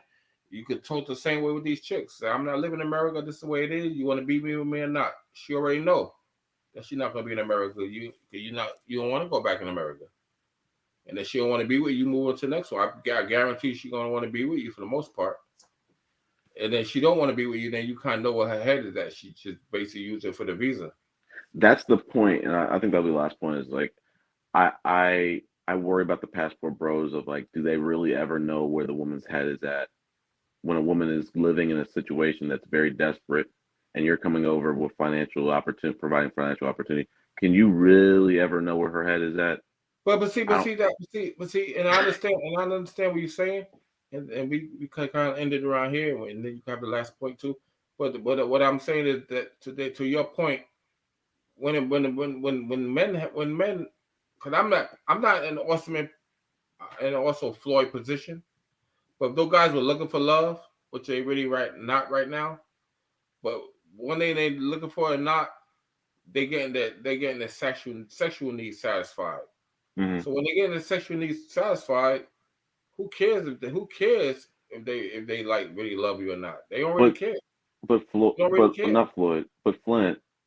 If that's what they want to do, they need to stop with the sexist and racist propaganda of I cook, I clean, I did it. Stop that. Okay. Just go over to the other country and do what you need to do, Okay. and stop trying to slam women in the States and say, look, this woman is better over here. They're more submissive. They're more fit, feminine, and friendly. Shut up. Just go do what you need to do. Stop trying to put these women down. Yeah. These women over here, like single moms, like I don't want to go into this another conversation, but like we need to stop with the shaming of single moms, shaming the Black women and Western women. Let them. They're living their lives and they're working very hard. They're doing the best they can, as you said before. But they really talking against the ones that be making those TikTok videos. As I say, it's a battle of that too, though. It's those women they really getting at. But the weird thing about it, though, they hitting each other. They hitting each other. The weird thing about it, Flint, is that for all the gripes men have, the men are dominating the gossip sphere. The men are doing the talking more than the women these days. The women are responding, but the men are doing more talking. We talk about podcasts. Male dominated. I think you like you watch when you watch BMT. Okay. That what's the name? Master Teacher. What's his name? BGS. No, the other guy, the light skinned dude. Skyler. Yeah, him. Yeah, he made a lot of videos. He made a lot of videos like and about Western women and cold. He don't really say black women, but because I think he. But then she quote Zed did quote a quote he made. I was like, damn, he said that about black women, they fat and stuff. I said, damn, he said black. So his cousin is Beyonce. That's a shame. Yeah, that's a fucking shame. I'm not sure if your cousin is Beyonce and all the access you could get, and you got to go overseas, that's a shame. I would be embarrassed. Like at the same point, I don't think they close like that. I don't care if they're not. He revealed that. The newspaper revealed that because his brother got killed a few years ago. That's embarrassing. He got killed by this woman. I will say that any dude from Atlanta that's a passport bro, they should be getting laughed out the country because they got so much opportunity to date in Atlanta. contrary to what people might say. Well, matter of fact, I would like to. Man, put your email in the back chat. I write your email down. I email Matter you. of fact, because I never been to Atlanta. Like I said before, this whole traveling movement. I really want to go to Atlanta. Because I know they have beautiful black women out there, but I heard they gold diggers and stuff too. So you got it's all about what you're attracted to. I would to. like to really see if that's what you're talking about is true. It's all about what you're attracted to. If it's true, I'm my mouthpiece. I go in there and say, hey, not like that, bro. I experienced Atlanta. My boy right here, he showed me, and it's true. But if they acting like how much you make, what kind of job you have, then no, man, they doing the same thing. Yeah, I mean, are they talking like that? You said they're not talking like that. No, I don't. I think it depends on what they want. I mean, if these women want to have kids, but like at your age, I don't know, and mine too. Some of them don't want to have kids, but it's like it's That's another thing too. I'm glad you mentioned the age thing. The ageism in America is very strong. Like when you it'd be very unlikely I could get a 20-something-year-old girl. Why do you want a 20-year-old woman? Even Cynthia, like I said, I spoke to Cynthia G. She said get somebody my age and stuff. That's how they thinking. Why do you want a 25-year-old woman? Man, men want younger women, man. I don't care what you had to say. That's men in general. When men want a lot of stuff. If you older and you single, why you want to go with somebody your age? Because those are women your age. Those are women your age. To me, women get finer with age. It's almost like that would be your choice. That would be your choice. But at the same time, if you 41, I'm sure you getting somebody younger. You're not getting somebody 41, 45, 50. I'm the opposite, friend.